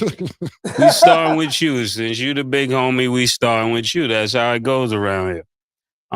I want to just start off by saying you are so lacking self-awareness. Like when you give such a lackluster performance and then you think you can make threats to people because you gave a lackluster performance, pause. You don't have the right to tell me what I should like or to tell Cam what he should like. That's not your place. Like, art is subjective, right? So if art is subjective and I don't like something, you can't really get mad at us because we don't like something. And you're standing there with two Hall of Fame boxers that are constantly letting their hands go. So I think is crazy that Andre Ward let his hands go. Terrence Crawford definitely let his hands go. And then you walk out with these boxers and you don't tell the next guy to let his hands go. This is a lapse of judgment. And I'm going to tell you another thing. When you're dealing with older people, they're the last to know that things have changed. We not your little niggas. Like, the way you talking, I don't get what you mean. We're not your little niggas. Like, for real. All that big homie stuff, that's for little niggas. Little niggas have big homies. We're not little niggas, so we don't even respect big homies. I know Killer doesn't. And for me, I never respected niggas in the streets. That's why I always got the problems I got. Niggas would tell me, Mace, chill. No, chill for what? Who is this nigga? That's how I feel listening to this, man. Like, I want to respect you, but I he's can't. And sunning I'm going them. to tell you why. Because if I got a little, like the dudes that raised me, if I was out of pocket, they would tell me I'm out of pocket. They wouldn't let me put them on a crash out mission. They would say, yo, Mace, listen. Around here, we don't send niggas to do nothing for us. We don't pay niggas to handle our problems. You got to put in your own work around here, Lord, man. That's what you were supposed to tell them. You can't go out here and talk crazy and then send me on a mission. Nah, this is where the game got messed up when young niggas started sending old niggas out. And just because this little ignorant nigga got a few dollars, he make all of you that's supposed to be real run after his mission. This is a problem, Jay Prince. And I'm going to tell you like this. If you're 60 years old and you trying to be a street nigga, you failed. You failed. I'm telling you this. And I stand, my name is Mace. I stand by this message. See? He sunned him. Can't big homie to big homie, bro. Let's talk about it, big bro. Oh, my mama. And like, you know what's funny about this is because, let's be real, Jay Prince is a very reputable, respectable, and everyone knows that they get down, like, you know what I mean? They really run shit like that checking in shit when it comes to like when you're in like the South, like especially in Houston, but like even like wherever they're connected, bro, like checking in and tapping in, it's usually that's, and this is a guy that can solve problems, get your chain back. He's done he's been the big homie for a long time. But these are two brothers from Harlem, bro. Yeah. Harlem world is their own. They come from their own world. But like that's when he's like, who the fuck is this nigga, man? No. I ain't never respected those fools. That's why I always have problems. And that's him just being very candid. Yeah. Like, hey, bro, I'm all the way out the way. Now you want to come at me and shit. Like, bro, you playing yourself. You look at you hella old. And like, to be honest, like, I don't think that hurts his reputation at all. But like, it is funny to see Cameron Mace just check his ass, man. You know what? And that's so crazy because, like how you just said, you were you referencing if it doesn't hurt nobody, it's towards Shakur's reputation? No, I'm talking about Jay Prince. Okay, so because see, the boxing thing, it's pretty much self-explanatory. You went out there, you know what I mean? You had a boring fight because people were literally leaving the fight. You know what I mean? I mean, what you gonna do? Like, boxing's already a sport that you need. I mean, not only is the politics and all that stuff just to make the cards happen, but I'm talking about like even these venues, like, you can't be having nobody you're on TV and people are walking out that joint. You know what I mean? Yeah. But you know what? Like, they're fans. They're coming from an opinion from fans. A fan of that sport. You know what I mean? Only thing is that they just happen to have a big platform and their platform happens to, be something. And they're laughing too. Like they be doing. So my thing is like how May said, bro, first Shakur jumps out there talking about, man, I'm going to get this, be ready when you go get the strap. Right. Like, bro, you going to do this to every fan that said that you had a weak fight or whatever it was? Fuck it, it's their opinion. You won the fight, right? Why are you even worried about what they say, bro? First off, then second of all, like how May said about Jay Prince, like, bro, nigga, why are you talking about you gonna take all fades and all bets? You know what I mean, man? Fuck that, bro. Just if you taking all fades and all bets, just put your fighter up against the best fighters, man. Fuck what them niggas talking about. And for him to jump out the window and say that, because to me, the shit was Shakur and them niggas, man, it is what it is, man. You feel like you could do something, well, okay, it is.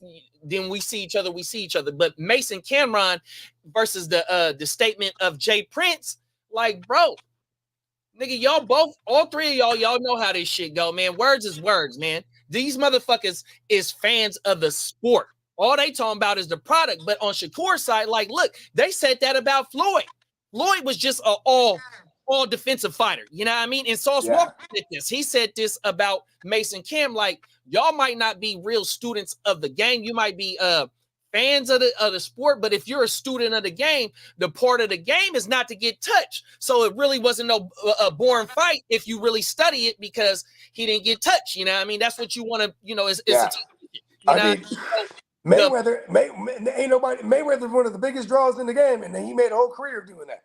Of not getting touched, being undefeated. So I understand. Pretty boy Floyd. So to me, the whole thing is a clout move on Jay Prince to go ahead and come at these young brothers. Because they have the big platform. And that's what they said, because that's what they were saying. Look, bruh, you're getting talked about on this platform. I really don't be talking about you unless it's the boxing world. But now here you are getting a lot of talk about, because the fight happened a couple of weeks ago, but this response just took place not too long ago. I swear, Jay Prince probably would train and then box like Cam or one of them in the ring. He probably would want Mace, because he probably thinks he could take Mace. Oh, my mama. But remember Mace kind of looked like he let it go a little bit. Oh, everything. No, facts. He's he's still fly, though. Yeah, no, facts. He's definitely in dad bod mode. And I bet you his clothes is still getting. Now he's in the Dapper Dan phase where like you got to go get all his clothes custom. You know what I mean? So my mama, like Biggie back in the day. Too, though, like how you said earlier in the show about how fucking Jay Prince when Drake was going at Kendrick, how he didn't, you know, and that's what Wack said. Wack also chimed in, or no, Mace brought up Wack in that video later on. Bruh, why are you coming at us? You picking and choosing, selective politicking on who you want to stand up for against Drake. Now here it is, one of your other peoples that you invested into, like how he said how the younger generation got the money and they sending the old generation to go speak for them instead of the other way around. Like how May said further on in that video, like, bro, you selected politicking against us, but to me it was a clout move on everything. Hey, Wack is hella good, Yeah, Wack cold piece. It's really chess moves with him, bro. Oh, my God. Everything. He's like, yes. How do I benefit off of this now? You know what I mean? No, for sure, bro. Oh, like you step into. I mean, shit. When you cover so much real estate in that realm, like the content space and like that, he's on everything. You know what I mean? 100%. I mean, so it's this. It's this dude named Captain Tazarick. I'm probably. Yep, I saw that. Captain Taz. Yeah, so you're familiar. So you know Wack. He brought him in to Wack's world. You know the clubhouse space. The clubhouse. Yeah. He also brought him on to No Jumper and shit like that. But I think I might have sent this video to the chat too, though. Yep, that's why I'm aware of it. Oh my mama. Yeah. He's on another platform saying how he fucked with Wack totally because Wack gave him some light on the Black Israelites community and all that. Yep. And he go to war, and he like to. Hey, it's funny because I feel like he kind of petty with the kiss my boot thing, right? But not that, but he's petty with like going in on the Muslims. Like he always 100%. Like that's like he get me in the room. And he just go in on the Muslims. 100%. But you remember later on in that conversation, he also said that he broke down a situation on how Wack used him for content. And also he said that how the shit at No Jumper, they already is written down, bro. We gonna act this shit out, man. We actors, bro. Yeah. Oh, everything. So like how you said, he plays chess every day, bro. They're really good. Facts, 100%. They're really good. Hey, because that's the point too. It's like you got to keep the content coming, and sometimes you got to give it a little nudge. Right? No, 100%. Them is facts. Controversy, bro. Facts, bro. That shit crazy, bro. Hey, you're giving it an extra nudge. Facts. You know, hey, that's how they keep them numbers going, man. Oh my mama. Facts. You got anything going out on Mason Cam? Man, shout out to Killer Cam and Murder Mace, bro. 100%. You know what I mean? I like seeing them do their thing, and they really get in the bag again. So it's like, you know what I mean? That's why you can tell when he's like, man, you feel me? Like they 100%. Really back, bro. 100%. Both of them, bro. 100%. Yeah, both of them. I remember I saw one where Cam was like, "You know, I wear a new suit every time, B." And he's like, "Come on." And he's he's like, "I know." Because I gotta let the people know we live now.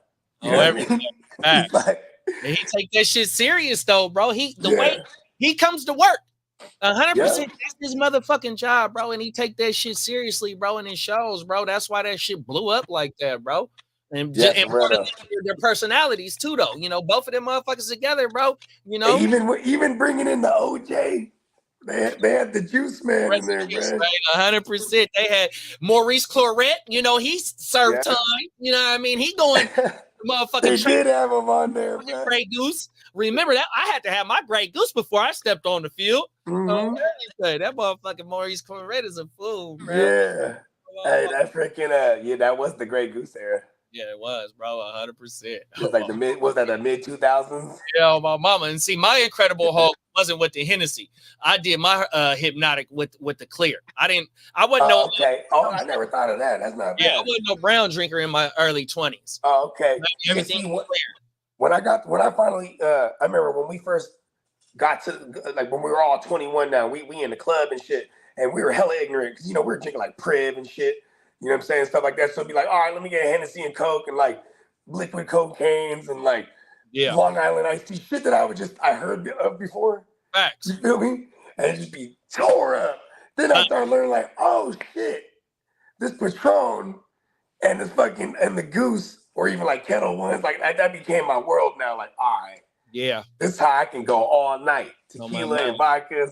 And now I'm waking up in the morning. I feel way better than I did drinking all them darks. I hate dark now, bro. That shit. Yeah, man. I can't do it, man. I mean, I will do it. Don't get me wrong. I do it every now and I'll sip it. Because, like, like if the homies is drinking some Priv, I'm like, all right, man, give me a shot. Yeah. Man. Like, I'm not gonna be sedity and shit and be like, listen, I'm watching my figure. I'm like, you know what I mean? What the fuck? Like, I'm getting ready for the summertime. Yeah, like I think we was drinking yak. Rest in peace to my aunt, because he's a cognac dude. They was drinking yak at the viewing. So I was like, fucking give me a cup. You know what I mean? Because it's one of those, we don't got no shot glasses. It's just in the fucking. Got the styrofoam cups or the red cups or something. It was both too. It was like, all right, just give me the fucking, you know what I mean? Real calm. I'm good. That one cup had me too. Because everybody, it's always a BYOB, a BYOBB with my fam. So just I was kind of doing just chopping it with my cousins. Oh, they drinking vodka over here. You know what I mean? Boom, chopping it with my uncles over here. They doing some red wine. And some fucking and then the other ones are doing the Johnny Walker Black. So you know what I mean. By the time I got to the studio, I was lit, man. Yeah. Oh, and then my cousin, he hit me off with one of them little mushroom tinctures. Throw it in the tank. I had one of them before.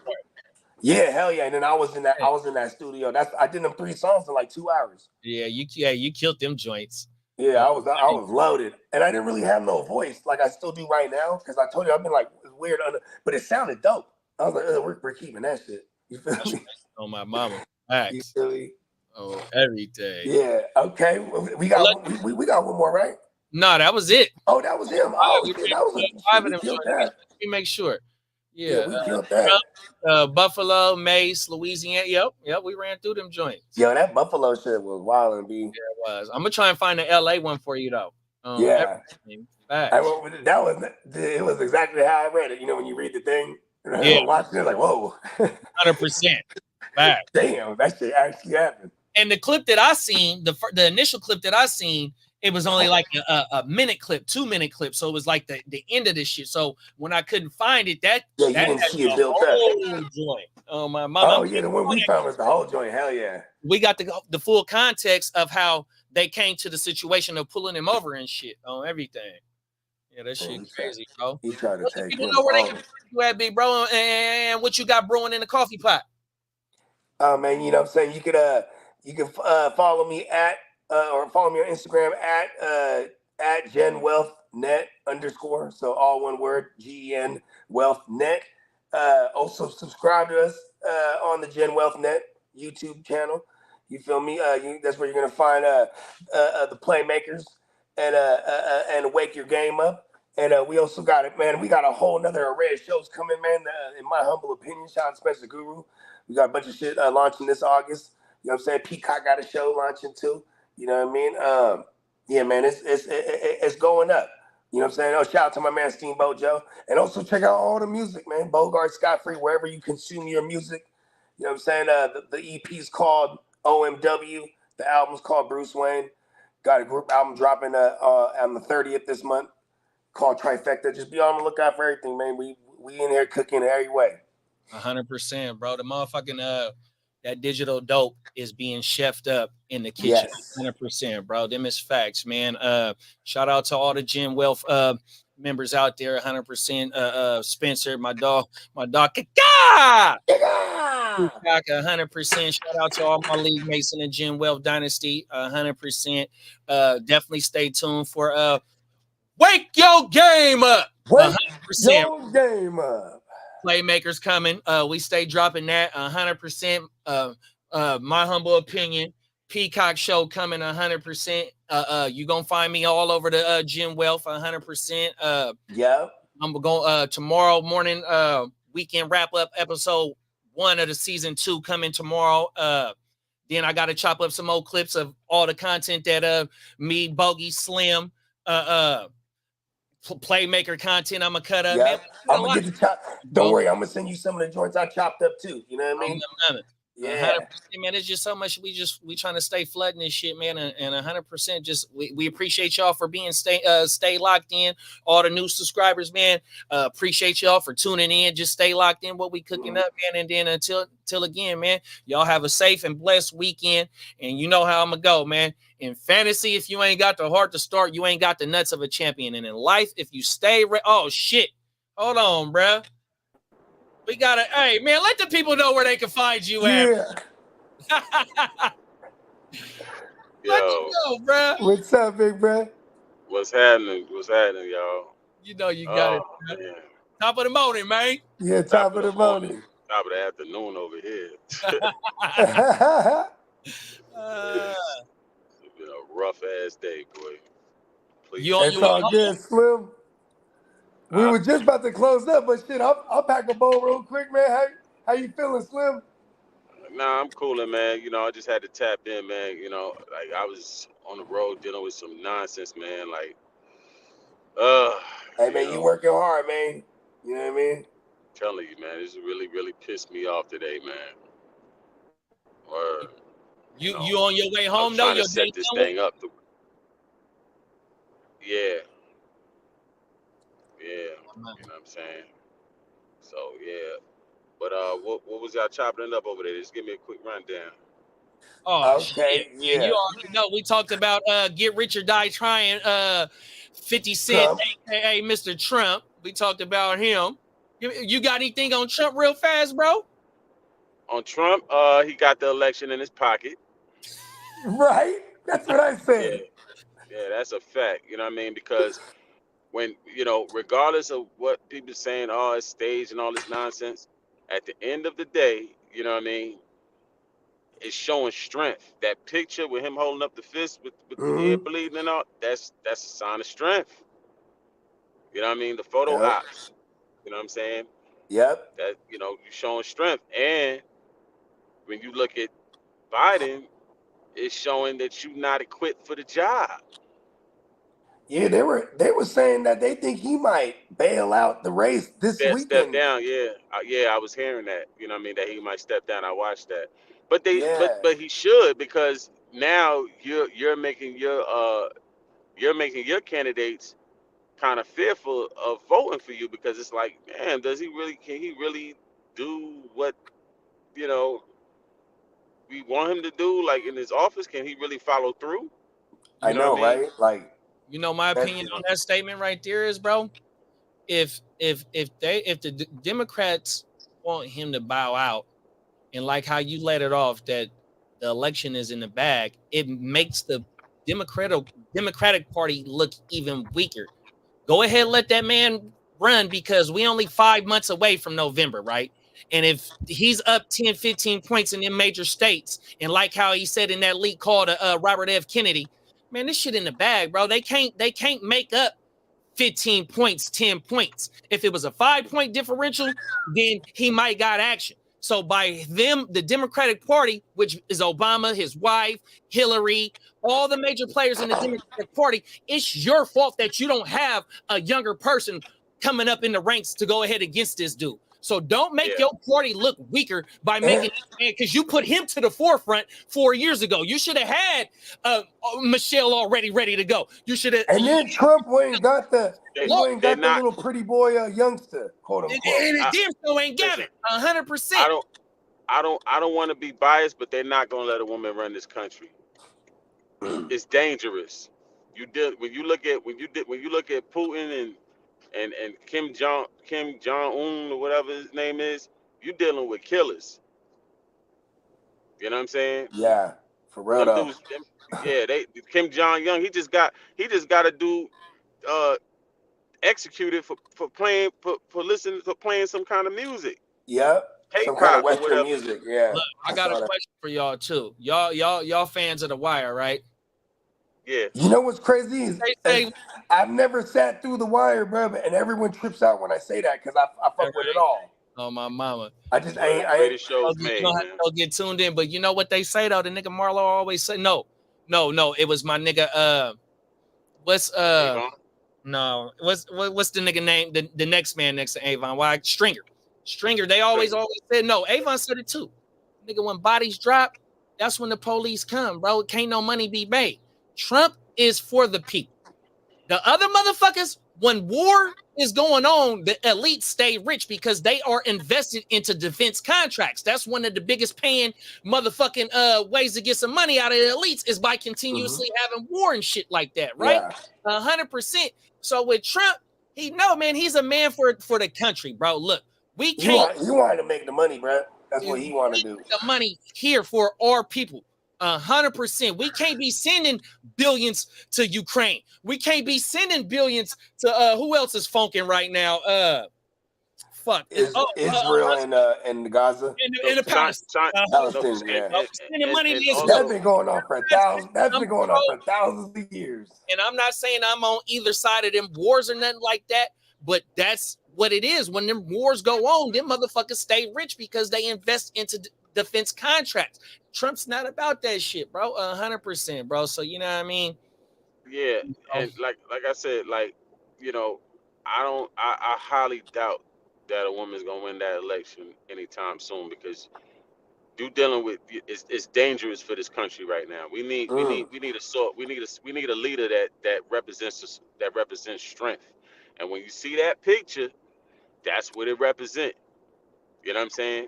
And the unpredictability of Trump, you know what I mean? When it comes down, watch how you stepping with the nonsense. Because you could get ignorant, he gonna get ignorant too. You know what I'm saying? They need to know that.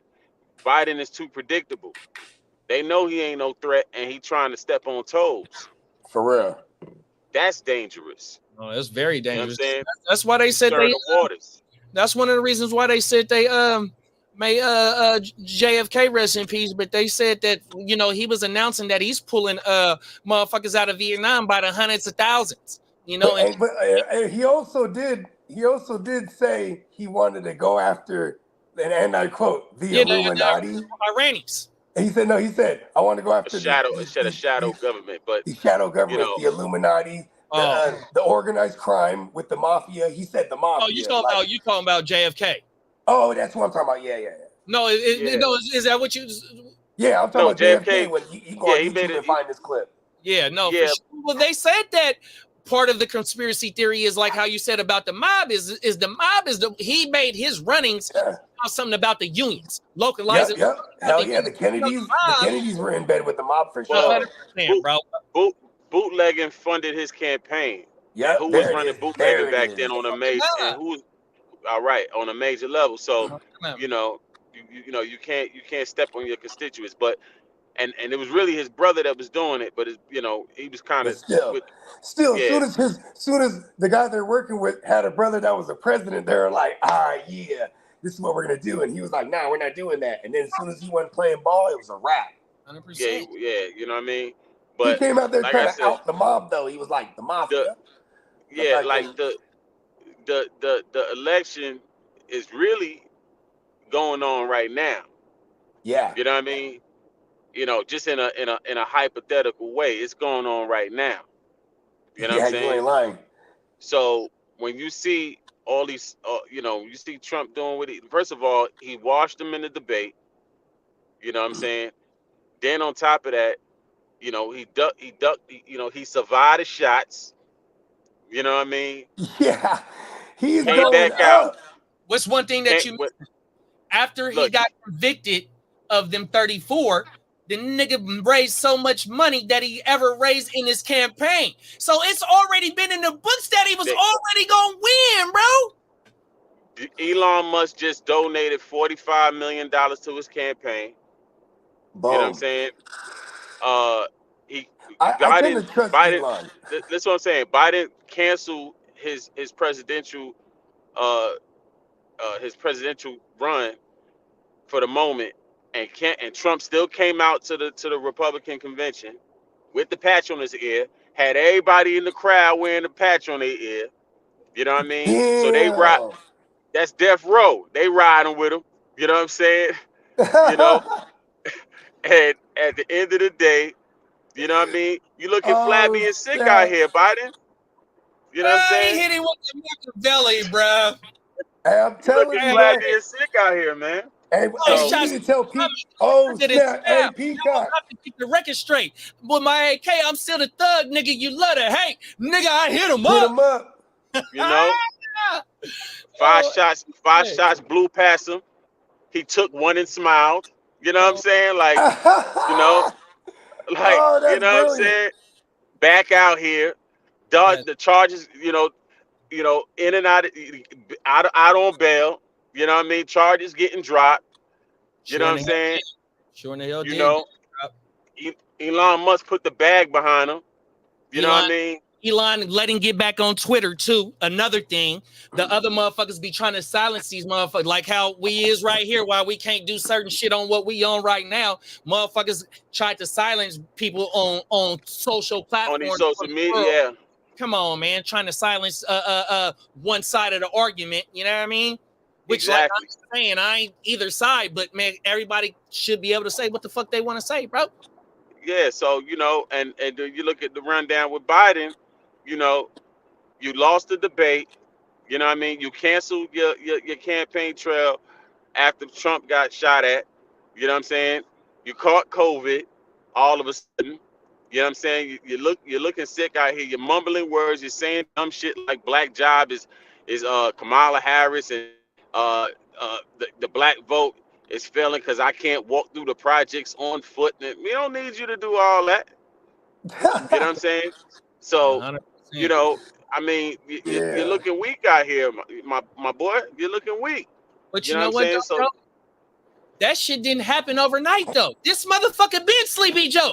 So then why are they allowing him to continue to do this shit? Well, you knew that you had no momentum coming into 2020. I mean, it's just the fact that I think it goes back to his ties with Obama and that's just that administration. It wasn't enough. Yeah, it wasn't enough. They wanna, go ahead, bro. They want to operate through him. You know what I'm saying? Yeah. That's why they doing. They know that dude ain't fit to carry on that joint. But see, once he's one of the throwback puppets. But like once it starts becoming obvious to the people, now they like, damn, you know, we should take him out. You know what I'm saying? You know, it ain't looking good. You know what I mean? This, that, and the third. So, you know, that's what's going on. You know what I mean? So yeah, right now it's gonna take a miracle for Biden to do the leap on this. You know what I'm saying? Like it's gonna take a miracle because they was hoping the miracle was last week. That's what they miracle was. That wasn't. That's what they was hoping. 100%. That was a wrap. Yeah. Oh my. Yeah. Their miracle would have been that day. And then not to mention Gavin. Not to mention Gavin, goofy self. You know what I'm saying? Goofy. Yeah, you know, doing all the stuff with the schools, like with the, you know that I read about it, but I didn't. Yeah. I can't. I know what you're talking about. You know what I'm talking about. But at the end of the day, Elon Musk moving his businesses out of Cali because of that. You know what I'm saying? Mexico. They in Mexico. Twitter headquarters and SpaceX. And that's gonna be that goes hella money right there. They moving to Texas. You know what I'm saying? You know, I mean, yeah, they mounting up. You know what I'm saying? So, you know, Trump got this joint in the bag right now, man. You know And what I'm that's saying? what Trump talked about at That's the Republican convention is the auto industry. He's telling the auto industry, you keep moving these places out of these plants out of America, going to Mexico, thinking you finna get this cheap labor and get it on profits, coming selling the product to America. Man, we finna put the tariffs on this shit 100%, bro, and really tax it 100% when you try to sell this shit in America, bro. 100%. Yeah, but see, the only way that would come full circle is if you start bringing the jobs back over here. No, 100%. So we're not totally reliant on them for our stuff. You know No, what I'm saying? and that's what I'm saying. So if you want to sell your product on this earth, on this land, we're going to tax you 100% tariff on every piece of product that you bring in here. So, like you said, it's going to force them Make it impossible for them back into America 100%. On Yeah, everything. and then you take the federal tax off the people for a minute, let them breathe. You know what I'm saying? That's what he said. That He's money going to bring flowing the back. rates back down, and that was his main thing during the whole Republican convention speech was the inflation, was the taxes, was the mortgage rates, was bringing the jobs back 100%. I can't lie, he's talking that shit I want to hear. And that's what it really is, though, with him. You know, and I don't know how fast it can transpire if once he does get into office, but that was the main thing. He kept sounding pause about how it was before he got booted out. The only thing is just that, you know, COVID came. Motherfucker really didn't know how to handle it. You know, it is what it is, you know, on everything. But though, man, 100%. We still came out okay, even with the COVID. I mean, you know, he made sure, you know, it wasn't just total chaos out here. You know, make sure people had some money in their pocket. You know, that you ain't lying. you know, you know what I mean. So them stimulus, you know, everybody was getting them stimulus joints. The stimmies. Yeah, you know what I'm saying. And EDD and all of that was flowing in. You know, you know. So but So you know, he got this joint in the bag right now, man. Yeah, he sure does. You know, so he gonna be good, man. Facts. You know, they want the black vote. They better work for it now. You ain't getting that. You ain't getting that on some easy. You know, ain't no easy layup no more. Oh my mama. Yeah, you're not selling us that re-rock and think that we gonna, you know, we gonna go for it. Yeah, for real though. Obama, I need straight meltdown, nigga. I'm not trying to re-rock nothing. I need it to go all the way to nothing. That's how you know you got that cover. Come on now, I'm from the struggle. Oh, not to how to re-rock early with the spoon in the water and the lighter. We don't have to say no more. Hey, and on that note right there, Slim, let me know where they can find you at, big bruh. BabySlim 06 on IG. You know what I'm saying? Untitled, working on some content. I'm gonna drop some money for y'all. You know what I mean? And that's what we doing, man. 100%.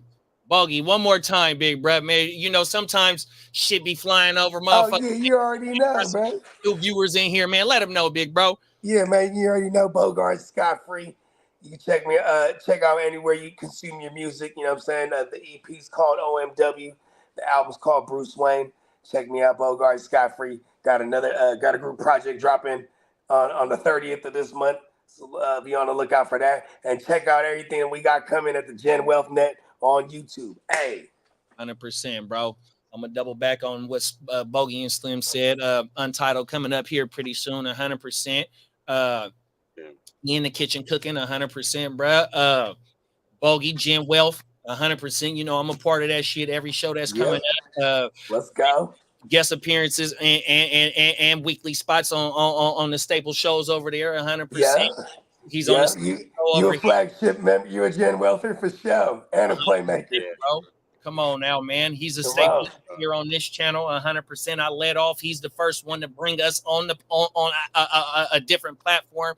Reached out to us, found us, man. Y'all fucking with what we fucking with. Y'all got that slang. We from the same spot, man. Man, like he said. Yeah, I remember like it was yesterday. And we've been rocking ever since. And ever since, oh my mama. And now we neighbors. Oh, everything. Hey, for real, that's kind of funny how that worked out. Facts. So look, bro. Hey, Y'all make sure y'all have a blessed weekend. I hope we gave y'all something to think about, something to smile about, and something to laugh about. Good looking Slim pulling up, big bro, 100%. Yep. 100. Always love that Slim always got the good insight. You feel me? 100%, bro. And we're gonna be back next Saturday, y'all, for the orange juice and the blunt for breakfast. And during the week, you're gonna catch us doing our thing, man. 100%. Yeah. Be out, y'all. Peace.